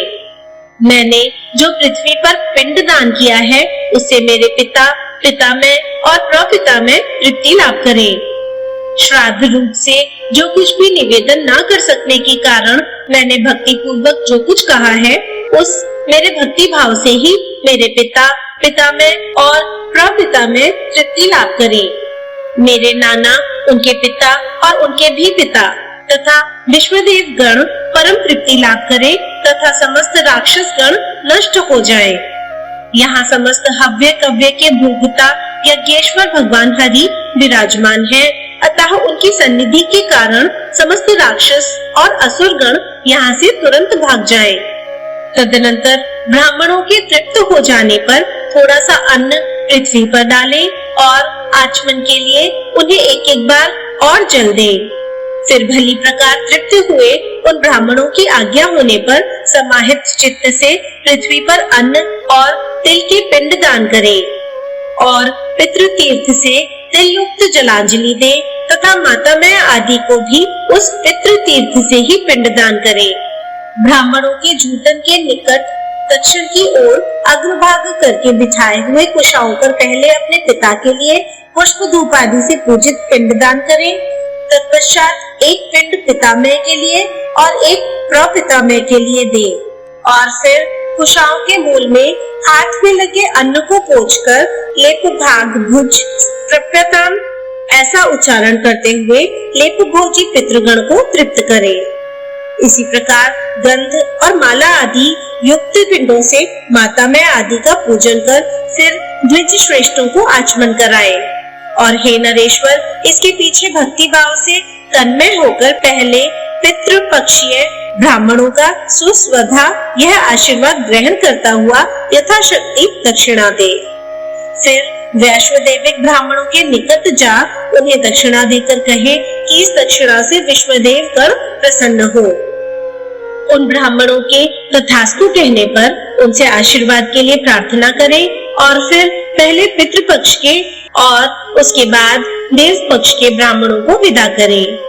विश्वदेव गण के सहित मातामह आदि के श्राद्ध में भी ब्राह्मण भोजन, दान और विसर्जन आदि की यही विधि बताई गई है। पितृ और मातामह दोनों ही पक्षों के श्राद्धों में पाद शौच आदि सभी कर्म पहले देव पक्ष के ब्राह्मणों के करें, परंतु विदा पहले पितृपक्षीय अथवा मातामह पक्षीय ब्राह्मणों को ही करें। तदनंतर प्रीति वचन और सम्मान पूर्वक ब्राह्मणों को विदा करें और उनके जाने के समय द्वार तक उनके पीछे पीछे जाएं, तथा जब वे आज्ञा दे तभी लौट के वापस आएं। फिर विज्ञ पुरुष वैश्वदेव नामक नित्य कर्म करे और अपने पूज्य पुरुष बंधुजन तथा भृत्यगण के सहित स्वयं भोजन करे। बुद्धिमान पुरुष इस प्रकार पैतृक और मातामह श्राद्ध का अनुष्ठान करे। श्राद्ध से तृप्त होकर पितृगण समस्त कामनाओं को पूर्ण कर देते हैं। दाहित्र यानी पुत्री का पुत्र, कुतप यानी दिन का 8वां मुहूर्त और तिल, ये 3 तथा चांदी का दान और उसकी बातचीत करना, यह सब श्राद्ध काल में पवित्र माने गए हैं। हे राजेंद्र, श्राद्धकर्ता के लिए क्रोध, मार्गगमन और उतावलापन, ये 3 बातें वर्जित हैं, तथा श्राद्ध में भोजन करने वालों को भी इन तीनों का करना उचित नहीं है। हे राजन, श्राद्ध करने वाले पुरुष से विश्वदेव गण, पितृगण, मातामह तथा कुटुंबी जन सभी संतुष्ट रहते हैं। हे भूपाल, पितृगण का आधार चंद्रमा है और चंद्रमा का आधार योग है, इसलिए श्राद्धों में योगी जन को नियुक्त करना अति उत्तम है। हे राजन, यदि श्राद्ध भोजी एक सहस्त्र ब्राह्मणों के सम्मुख एक योगी भी हो तो वह यजमान के सहित उन सबका उद्धार कर देता है। और अब बोले, हवि, मत्स्य, खरगोश, नकुल, शुकर, झाग, कस्तूरिया मृग, कृष्ण मृग, वन गाय और मेष के मांसों से तथा गाय के दूध, घी आदि से पितृगण क्रमशः एक एक मास अधिक तृप्ति लाभ करते हैं और पक्षी के मांस से सदा तृप्त रहते हैं।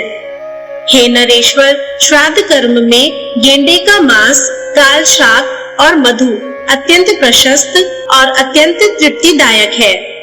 हे पृथ्वीपते, जो पुरुष गया में जाकर श्राद्ध करता है उसका पितृगण को तृप्ति देने वाला वह जन्म सफल हो जाता है। हे पुरुष श्रेष्ठ, देवधान्य, नीवार और श्याम तथा श्वेत वर्ण के श्यामा एवं प्रधान प्रधान वन औषधियां श्राद्ध के उपयुक्त द्रव्य है। जौ, कंगनी, मूंग, गेहूं, धान, तिल, मटर, कचनार और सरसों, इन सब का श्राद्ध में होना अच्छा है। हे राजेश्वर, जिस अन्न से नवीन अन्न यज्ञ ना किया गया हो तथा बड़े उड़द, छोटे उड़द, मसूर, कद्दू, गाजर, प्याज, शलजम, गंधारक, बिना तुष के गिरे हुए धान्य का आटा, बंजर भूमि में उत्पन्न हुआ लवण, हींग आदि कुछ कुछ लाल रंग की वस्तुएं, प्रत्यक्ष लवण और कुछ अन्य वस्तुएं जिनका शास्त्र में विधान नहीं है, श्राद्ध कर्म में त्यागने योग्य है। हे राजन, जो रात्रि के समय लाया गया हो, अप्रतिष्ठित जलाशय का हो, जिसमें गौ तृप्त न हो सकती हो, ऐसे गड्ढे का अथवा दुर्गम या फेन युक्त जल श्राद्ध के योग्य नहीं होता। एक खुरों वाला ऊँटनी का, भेड़ का, मृगी का तथा भैंस का दूध श्राद्ध कर्म में काम में न ले। हे पुरुष श्रेष्ठ, नपुंसक, सत्पुरुषों द्वारा बहिष्कृत, चांडाल, पापी, पाखंडी, रोगी, कुक्कुट, श्वान, वैदिक कर्म को त्याग देने वाला पुरुष, वानर, ग्राम्य शूकर, रजस्वला स्त्री, जन्म अथवा मरण के अशौच से युक्त व्यक्ति और शव ले जाने वाले पुरुष, इनमें से किसी की भी दृष्टि पड़ जाने से देवगण अथवा पितृगण कोई भी श्राद्ध में अपना भाग नहीं लेते। अतः किसी घिरे हुए स्थान में श्रद्धा पूर्वक श्राद्ध कर्म करे तथा पृथ्वी में तिल छिड़क कर राक्षसों को निवृत्त कर दे। हे राजन, श्राद्ध में ऐसा अन्न ना दे जिसमें नख, केश या कीड़े आदि हो, या जो निचोड़कर निकाले हुए रस से युक्त हो या बासी हो। श्रद्धा युक्त व्यक्तियों द्वारा नाम और गोत्र के उच्चारण पूर्वक दिया हुआ अन्न पितृगण को वे जैसे आहार के योग्य होते हैं वैसा ही होकर उन्हें मिलता है। हे राजन, इस संबंध में एक गाथा सुनी जाती है जो पूर्व काल में मनुपुत्र महाराज इक्ष्वाकु के प्रति पितृगण ने कलाप उपवन में कही थी। पितृगण बोले, क्या हमारे कुल में ऐसे सन्मार्गशील व्यक्ति होंगे जो गया में जाकर हमारे लिए आदर पूर्वक पिंड दान करेंगे? क्या हमारे कुल में कोई ऐसा पुरुष होगा जो वर्षा काल की मघा नक्षत्र युक्त त्रयोदशी को हमारे उद्देश्य से मधु और घी युक्त खीर का दान करेगा, अथवा गौरी कन्या से विवाह करेगा, नीला वृषभ छोड़ेगा या दक्षिणा सहित विधि पूर्वक अश्वमेध यज्ञ करेगा? श्री पराशर जी बोले, हे मैत्रेय, पूर्व काल में महात्मा सगर से उनके पूछने पर भगवान औरव ने इस प्रकार गृहस्थ के सदाचार का निरूपण किया था। हे द्विज, मैंने भी तुमसे इसका पूर्णता वर्णन कर दिया। कोई भी पुरुष इसका उल्लंघन करके सद्गति नहीं पा सकता। श्री मैत्रेय जी बोले, भगवान, नपुंसक, नीच और रजस्वला आदि को तो मैं अच्छी तरह जानता हूँ, किंतु यह नहीं जानता कि नग्न किसको कहते हैं। अतः इस समय मैं नग्न के विषय में जानना चाहता हूँ। नग्न कौन है और किस प्रकार के आचरण वाला पुरुष नग्न संज्ञा प्राप्त करता है? हे धर्मात्माओं में श्रेष्ठ, मैं आपके द्वारा नग्न के स्वरूप का यथावत वर्णन सुनना चाहता हूँ, क्योंकि आपको कोई भी बात अविदित नहीं है। श्री पराशर जी बोले, हे द्विज, ऋग, साम और यजु यह वेदत्रयी वर्णों का आवरण स्वरूप है। जो पुरुष मोह से इसका त्याग कर देता है वह पापी नग्न कहलाता है। हे ब्राह्मण, समस्त वर्णों को ढकने वाला वस्त्र वेदत्रयी ही है, इसलिए उसका त्याग कर देने पर पुरुष नग्न हो जाता है, इसमें कोई संदेह नहीं। हमारे पितामह धर्मज्ञ वशिष्ठ जी ने इस विषय में महात्मा भीष्म जी से जो कुछ कहा था वह श्रवण करो। हे मैत्रेय, तुमने जो मुझसे नग्न के विषय में पूछा है, इस संबंध में भीष्म के प्रति वर्णन करते समय मैंने भी महात्मा वशिष्ठ जी का कथन सुना था। पूर्व काल में किसी समय 100 दिव्य वर्ष तक देवता और असुरों का परस्पर युद्ध हुआ। उसमें दैत्यों द्वारा देवगण पराजित हुए। अतः देवगण ने क्षीर सागर के उत्तरीय तट पर जाकर तपस्या की और भगवान विष्णु की आराधना के लिए उस समय इस स्तुति का गान किया। देवगण बोले, हम लोग लोकनाथ भगवान विष्णु की आराधना के लिए जिस वाणी का उच्चारण करते हैं, उससे वे आद्य पुरुष श्री विष्णु भगवान प्रसन्न हो।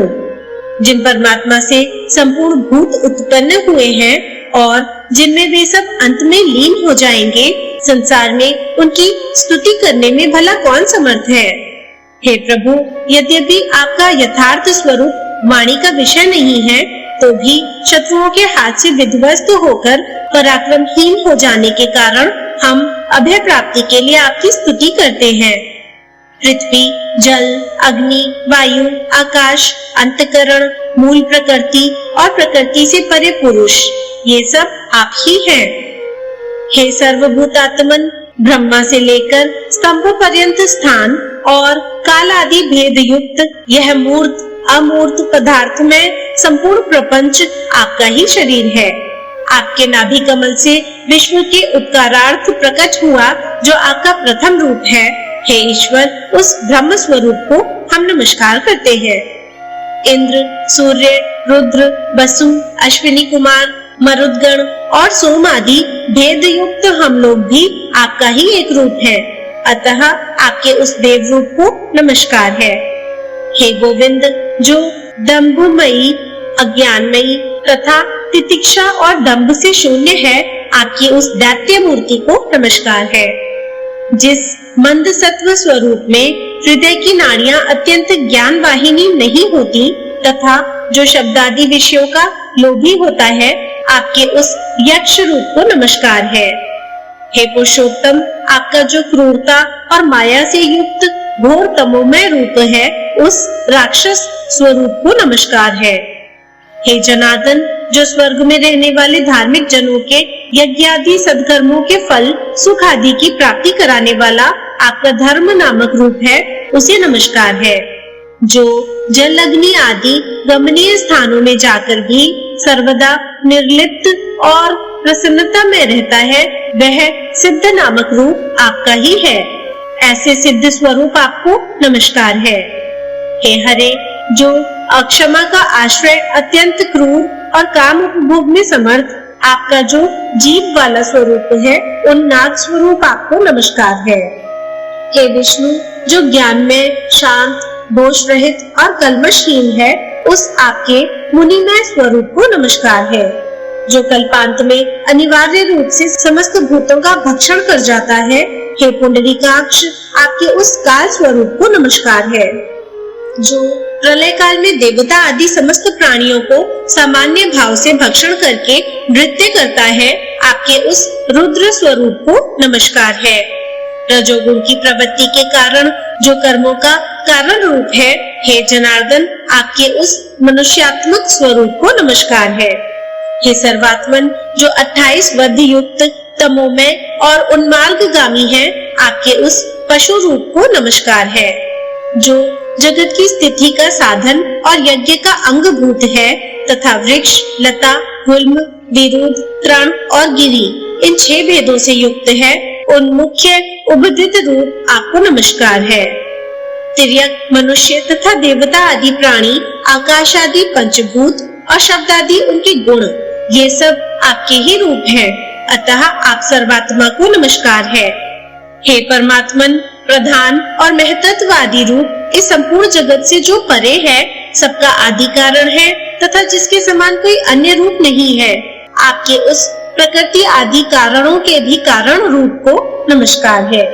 हे भगवान, जो शुक्ल आदि रूप से, दीर्घता आदि परिमाण से तथा धनता आदि गुणों से रहित है, इस प्रकार जो समस्त विशेषणों का अविषय है तथा परमर्शियों का दर्शनीय एवं शुद्ध अति शुद्ध है, आपके उस स्वरूप को हम नमस्कार करते हैं। जो हमारे शरीरों में, अन्य प्राणियों के शरीरों में तथा समस्त वस्तुओं में वर्तमान है, अजन्मा और अविनाशी है तथा जिसके अतिरिक्त और कोई भी नहीं है, उस ब्रह्म स्वरूप को हम नमस्कार करते हैं। परमपद ब्रह्मा ही जिनकी आत्मा है, ऐसे जिस सनातन और अजन्मा भगवान का यह सकल प्रपंच रूप है, उस सबके बीजभूत, अविनाशी और निर्मल प्रभु वासुदेव को हम नमस्कार करते हैं। श्री पराशर जी बोले, हे मैत्रेय, स्तोत्र के समाप्त हो जाने पर देवताओं ने परमात्मा श्री हरि को हाथ में शंख, चक्र और गदा लिए तथा गरुड़ पर आरूढ़ हुए अपने सम्मुख विराजमान देखा। उन्हें देखकर समस्त देवताओं ने प्रणाम करने के बाद उनसे कहा, हे नाथ, प्रसन्न होइए और हम शरणागतों की दैत्यों से रक्षा कीजिए। हे परमेश्वर, दैत्यगण ने ब्रह्मा जी की आज्ञा का भी उल्लंघन कर हमारे और त्रिलोकी के यज्ञ भागों का अपहरण कर लिया है। यद्यपि हम और वे सर्वभूत आप ही के अंशज हैं, तथापि अविद्यावश हम जगत को परस्पर भिन्न भिन्न देखते हैं। हमारे शत्रुगण अपने वर्ण धर्म का पालन करने वाले, वेद मार्ग का अविलंबन करने वाले और तप में लीन रहने वाले हैं, अतः वे हमसे नहीं मारे जा सकते। अतः हे सर्वात्मन, जिससे हम उन असुरों का वध करने में समर्थ हो, ऐसा कोई उपाय आप हमें बताइए।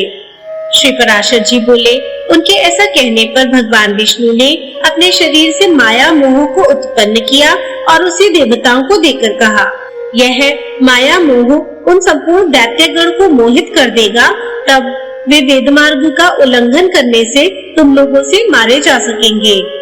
हे देवगण, जो कोई देवता अथवा दैत्य ब्रह्मा जी के कार्य में बाधा डालते हैं, वे सृष्टि की रक्षा में तत्पर मेरे बद्ध होते हैं। अतः हे देवगण, अब तुम जाओ, डरो मत, यह माया मोह आगे से जाकर तुम्हारा उपकार करेगा। श्री पराशर जी बोले, भगवान की ऐसी आज्ञा होने पर देवगण उन्हें प्रणाम कर जहाँ से आए थे वहाँ चले गए तथा उनके साथ माया मोह भी जहाँ असुरगण थे वहाँ गया। श्री पराशर जी बोले, हे मैत्रेय, तदनंतर माया मोह ने देवताओं के साथ जाकर देखा कि असुरगण नर्मदा के तट पर तपस्या में लगे हुए हैं। तब उस दिगंबर और मुंडित केश माया मोह ने असुरों से अति मधुर वाणी में इस प्रकार कहा। माया मोह बोला, हे दैत्यपति गण, कहिए आप लोग किस उद्देश्य से तपस्या कर रहे हैं? आपको किसी लौकिक फल की इच्छा है या पारलौकिक की? असुरगण बोले, हे महामते, हम लोगों ने पारलौकिक फल की कामना से तपस्या आरंभ की है। इस विषय में तुमको हमसे क्या कहना है? माया मोह बोला, यदि आप लोगों को मुक्ति की इच्छा है तो मैं जैसा कहता हूँ वैसा ही करो। आप लोग मुक्ति के खुले द्वार रूप इस धर्म का आदर कीजिए। यह धर्म मुक्ति में परम उपयोगी है। इससे श्रेष्ठ अन्य कोई धर्म नहीं है। इसका अनुष्ठान करने से आप लोग स्वर्ग अथवा मुक्ति जिसकी कामना करेंगे प्राप्त कर लेंगे। आप सब लोग महाबलवान हैं, अतः इस धर्म का आदर कीजिए। श्री पराशर जी बोले, इस प्रकार नाना प्रकार की युक्तियों से अतिरंजित वाक्यों द्वारा माया मोह ने दैत्यगण को वैदिक मार्ग से भ्रष्ट कर दिया। यह धर्म युक्त है और यह धर्म विरुद्ध है। यह सत्य है और यह असत है। यह मुक्ति कारक है और इससे मुक्ति नहीं होती। यह अत्यंतिक परमार्थ है और यह परमार्थ नहीं है। यह कर्तव्य है और यह अकर्तव्य है। यह ऐसा नहीं है और यह स्पष्ट ऐसा ही है। यह दिगंबरों का धर्म है और यह सांबरों का धर्म है। हे द्विज, ऐसे अनेक प्रकार के अनंत बातों को दिखाकर माया मोह ने उन दैत्यों को स्वधर्म से च्युत कर दिया। माया मोह ने दैत्यों से कहा था कि आप लोग इस महाधर्म का आदर कीजिए, अतः उस धर्म का अवलंबन करने से वे आर्त कहलाए। माया मोह ने असुरगण को त्रयी धर्म से विमुख कर दिया और वे मोहग्रस्त हो गए तथा उसके बाद उन्होंने अन्य दैत्यों को भी इसी धर्म में प्रवृत्त किया।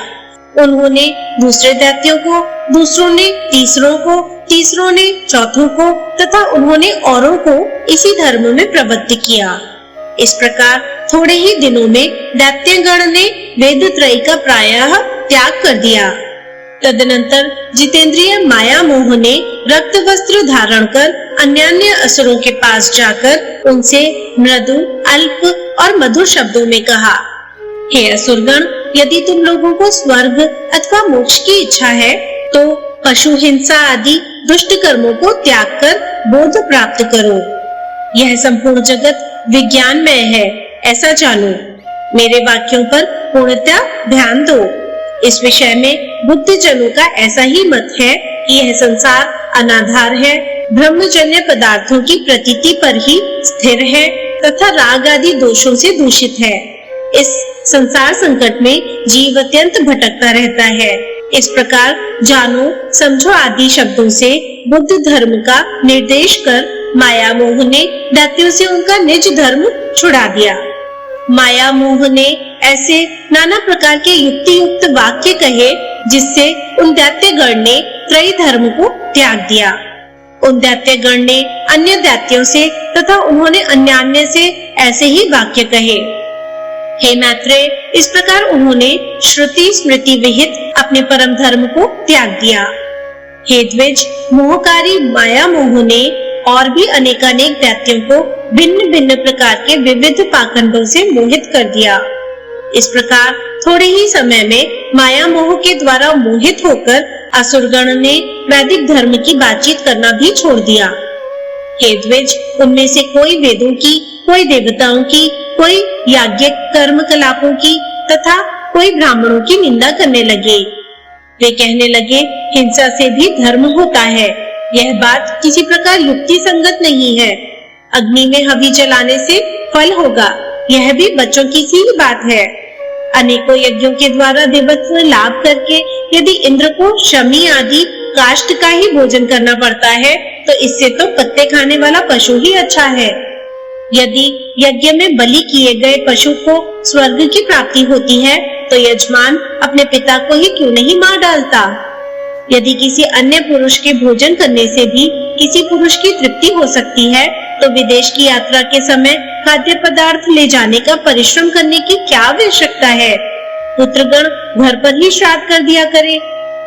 अतः यह समझकर कि यह श्राद्ध आदि कर्मकांड लोगों की अंधश्रद्धा ही है, इसके प्रति उपेक्षा करनी चाहिए और अपने श्रेय साधन के लिए जो कुछ मैंने कहा है उसमें रुचि करनी चाहिए। हे असुरगण, श्रुति आदि आप्तवाक्य कुछ आकाश से नहीं गिरा करते। हम, तुम और अन्य सबको भी युक्ति युक्त वाक्यों को ग्रहण कर लेना चाहिए। श्री पराशर जी बोले, इस प्रकार अनेक युक्तियों से माया मोह ने दैत्यों को विचलित कर दिया, जिससे उनमें से किसी की भी वेदत्रयी में रुचि नहीं रही। इस प्रकार दैत्यों के विपरीत मार्ग में प्रवृत्त हो जाने पर देवगण खूब तैयारी करके उनके पास युद्ध के लिए उपस्थित हुए। हे द्विज, तब देवता और असुरों में पुनः संग्राम छिड़ा। उसमें सन्मार्ग विरोधी दैत्यगण देवताओं द्वारा मारे गए। हे द्विज, पहले दैत्यों के पास जो स्वधर्म रूप कवच था, उसी से उनकी रक्षा हुई थी। अब की बार उसके नष्ट हो जाने से वे भी नष्ट हो गए। हे मैत्रेय, उस समय से जो लोग माया मोह द्वारा प्रवृत्ति मार्ग का अवलंबन करने वाले हुए, वे नग्न कहलाए, क्योंकि उन्होंने वेदत्रयी रूप वस्त्रों को त्याग दिया था। ब्रह्मचारी, गृहस्थ, वानप्रस्थ और सन्यासी, ये 4 ही आश्रम है। इनके अतिरिक्त 5वां आश्रम और कोई नहीं है। हे मैत्रेय, जो पुरुष गृहस्थ आश्रम को छोड़ने के अनंतर वानप्रस्थ या सन्यासी नहीं होता, वह पापी भी नग्न ही है। हे विप्र, सामर्थ्य रहते हुए भी जो विहित कर्म नहीं करता, वह उसी दिन पतित हो जाता है और उस एक दिन रात में ही उसके संपूर्ण नित्य कर्मों का क्षय हो जाता है। हे मैत्रेय, आपत्ति काल को छोड़कर और किसी भी समय एक पक्ष तक नित्य कर्म का त्याग करने वाला पुरुष प्रायश्चित से ही शुद्ध हो सकता है। जो पुरुष 1 वर्ष तक नित्य क्रिया नहीं करता, उस पर दृष्टि पड़ जाने से साधु पुरुष को सदा सूर्य का दर्शन करना चाहिए। हे महामते, ऐसे पुरुष का स्पर्श होने पर वस्त्र सहित स्नान करने से शुद्धि हो जाती है और उस पापात्मा की शुद्धि तो किसी भी प्रकार नहीं हो सकती। जिस मनुष्य के घर से देवगण, ऋषिगण, पितृगण और भूतगण बिना पूजित हुए निश्वास छोड़ते अन्यत्र चले जाते हैं, लोक में उससे बढ़कर और कोई पापी नहीं है।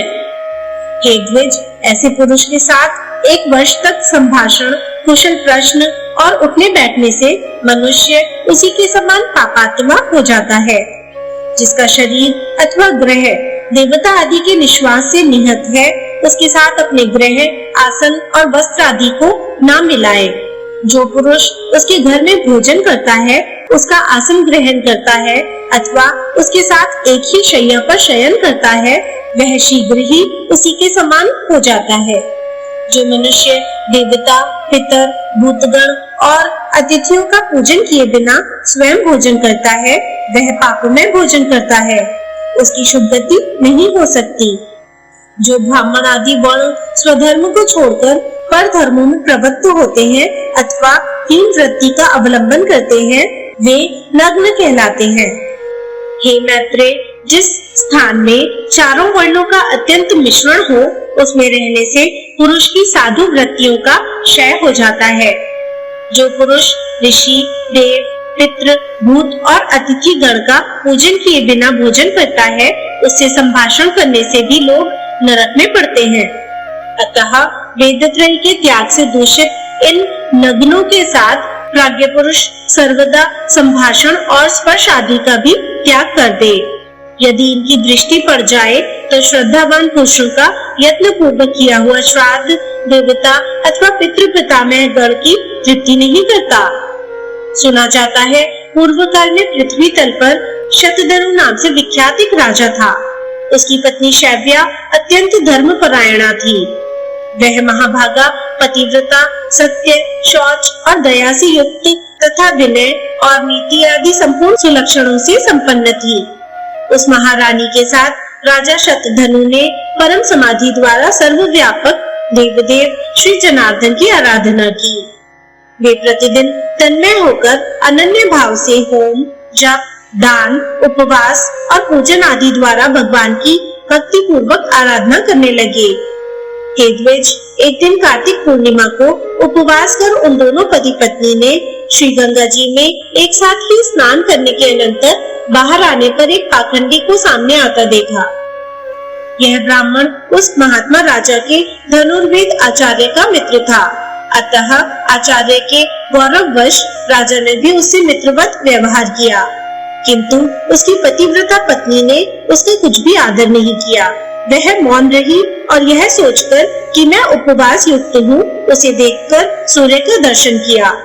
हे द्विजोत्तम, फिर उन स्त्री पुरुष ने यथारीति आकर भगवान विष्णु के पूजा आदि संपूर्ण कर्म विधि पूर्वक किए।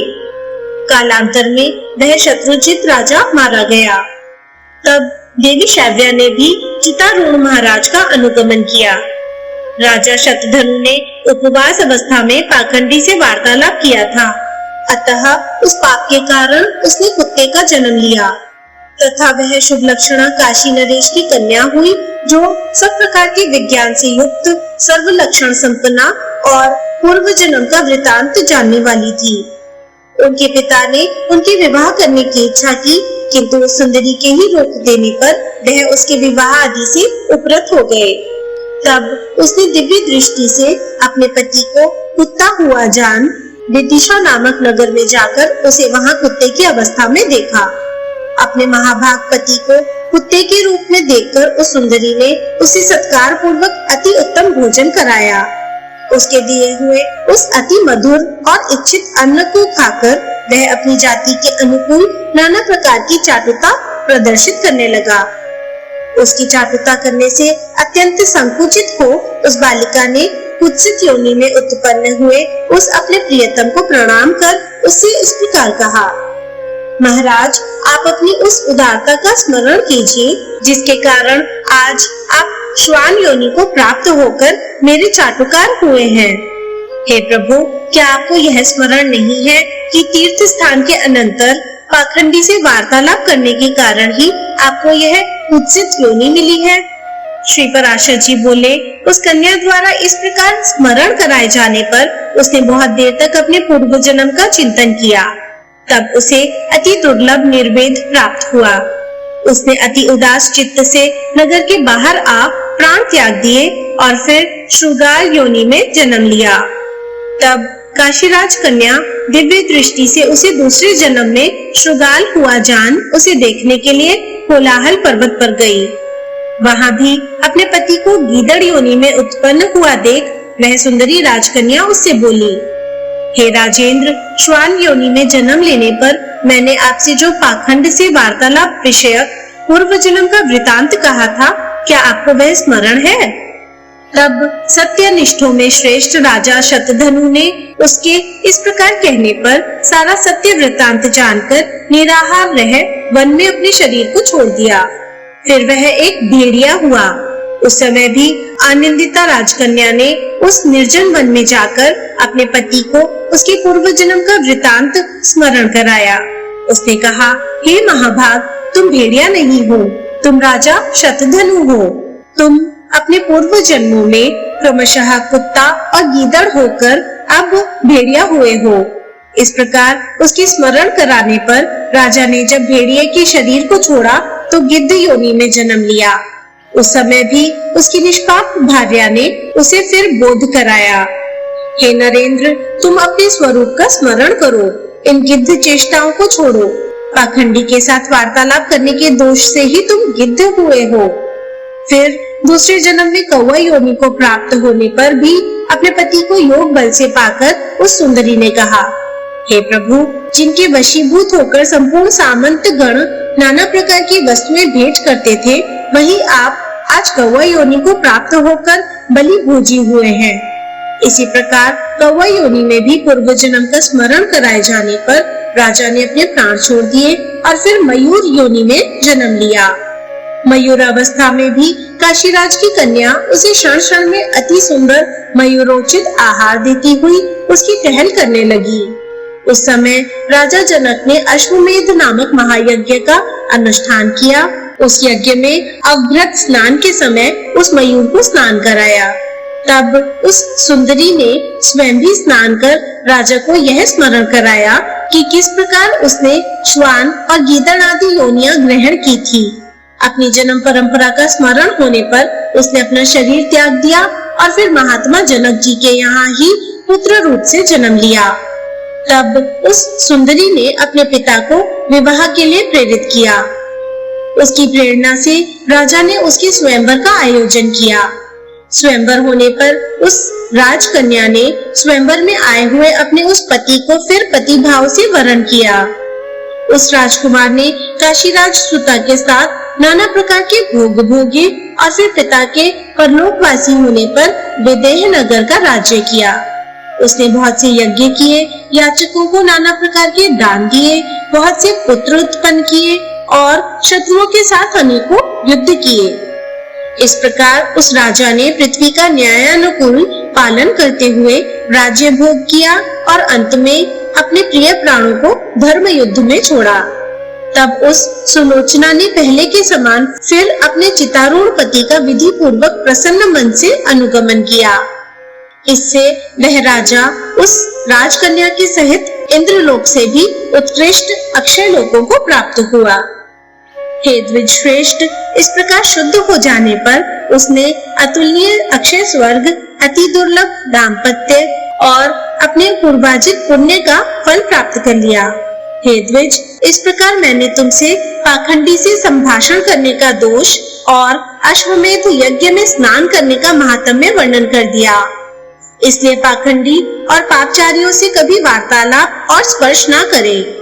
विशेषतः नित्य नानित्य कर्मों के समय और जो यज्ञ आदि क्रियाओं के लिए दीक्षित हो, उसे तो उनका संसर्ग त्यागना अत्यंत आवश्यक है। जिसके घर में 1 मास तक नित्य कर्मों का अनुष्ठान न हुआ हो, उसको देख लेने पर बुद्धिमान मनुष्य सूर्य का दर्शन करे। फिर जिन्होंने वेदत्रय का सर्वथा त्याग कर दिया है तथा जो पाखंडियों का अन्न खाते और वैदिक मत का विरोध करते हैं, उन पापात्माओं के दर्शन आदि करने पर तो कहना ही क्या है।